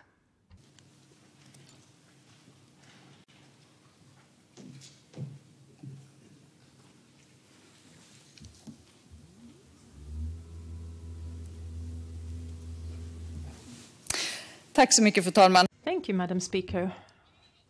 Now we've heard addresses from all the party leaders in the chamber. And from the blue-brown group, I am going to refer to it as blue and brown, regardless of what individual parties choose to use as a designation. We've heard the same tired statements. Someone else in the world will tackle the climate crisis. Emissions should go down somewhere else. Some other time, maybe later, we may have built something which possibly could catch the emissions we don't have the energy to reduce now. It makes you despair a little bit. Where is the willingness to fight, the willingness to change? You chose politics, after all, back from the days when you were at school. The climate crisis is happening now. At the same time, with this sad, tired message being repeated again in the chamber, I see something else outside the windows. Something new is coming. Young people globally refuse to accept the failure by adults to deal with, by the grown-ups to deal with the environment. Mothers in the suburbs refuse to have their children die and be left in the streets, and women won't stay silent in the face of violence against themselves and their children where they should be at the most secure in home, although there wasn't a lot said in the chamber today about this. Another world is not just possible, it's coming, it's on its way. I can hear her breathing on a silent day. Arundhati Roy, the Indian author, wrote this. And to all you young who fight to stop climate change, mothers demanding justice for their children, and women who refuse to stay silent about men's violence, I say this. I can hear the breathing of a different world in your fight with politics, with justice, and with climate action. We will create it. Thank you very much. Johan Persson from the Liberals has requested a rejoinder to Märta Stenevi's address. You have the floor.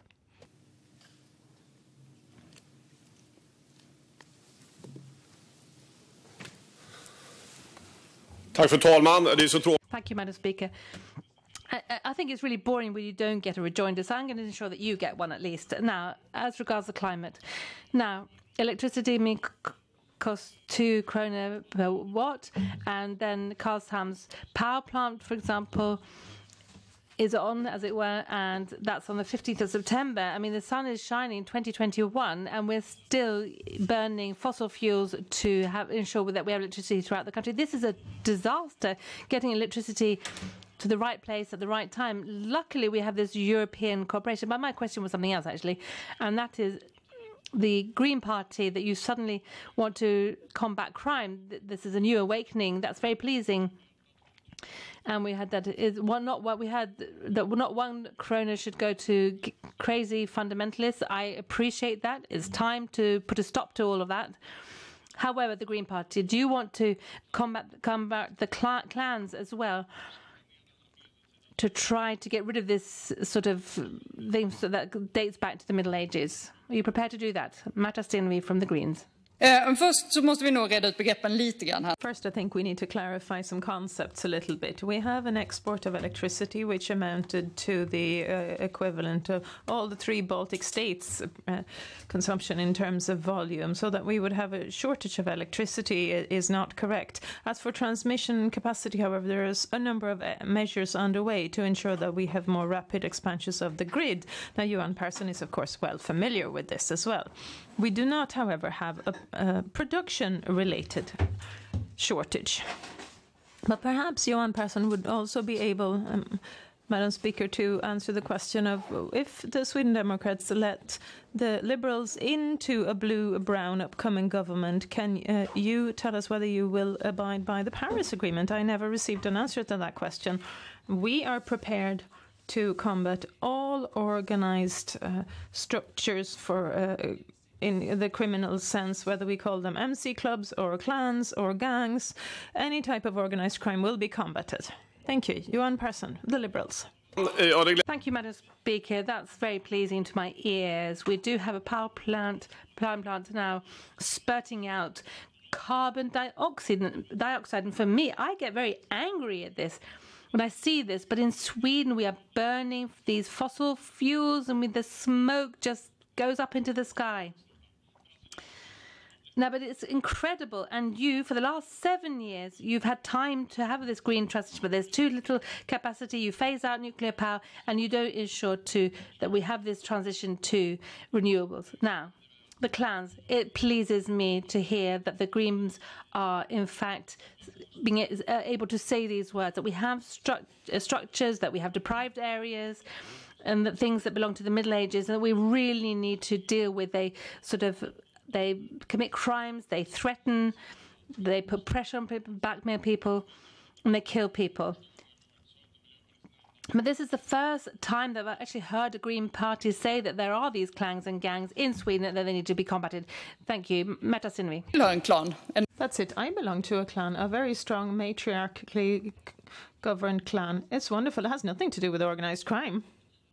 The structures which focus on organized crime, regardless of what type of community you belong to, has to be combated. There are motorcycle groups, there are those built on friendship. There are different structures. If they're into organized crime, we will combat them. But, Johan, we have to get back to this other issue. We've expanded renewables very rapidly. If you would like, the honourable member would like to work together with the Green Party to close a fossil power plant, be my guest. I would be more than happy to oblige, but do not use the power plant as an argument to say that we would have too low a production. We can expand renewable energy way more, but we export clean electricity corresponding to the entire consumption in the 3 Baltic states every year. Thank you. That concludes this round of rejoinders. That also concludes the party leaders' debate. Thank you to the Prime Minister and to all the party leaders and party representatives who attended. Thank you. Fördröjda svar på interpellationer. Jag anmäler att svar fördröjs på interpellationer enligt föredragningslista. Punkt 5. Anmälan om faktapromemoria. Jag anmäler att en faktapromemoria har inkommit och överlämnas till utskott enligt föredragningslista. Punkt 6 till 21. Ärenden för hänvisning till utskott. Propositioner, skrivelser och EU-dokument hänvisas till utskott enligt förslag på föredragningslistan. Och därmed är samtliga ärenden på dagens föredragningslista behandlade. Kammaren övergår till anmälan av dokument med mera som har inkommit under dagen. Till bordläggning anmäls 2 EU-dokument. Och jag får anmäla att en interpellation och 8 frågor framställs. Beslutar kammaren att avsluta sitt sammanträde? Svaret är ja.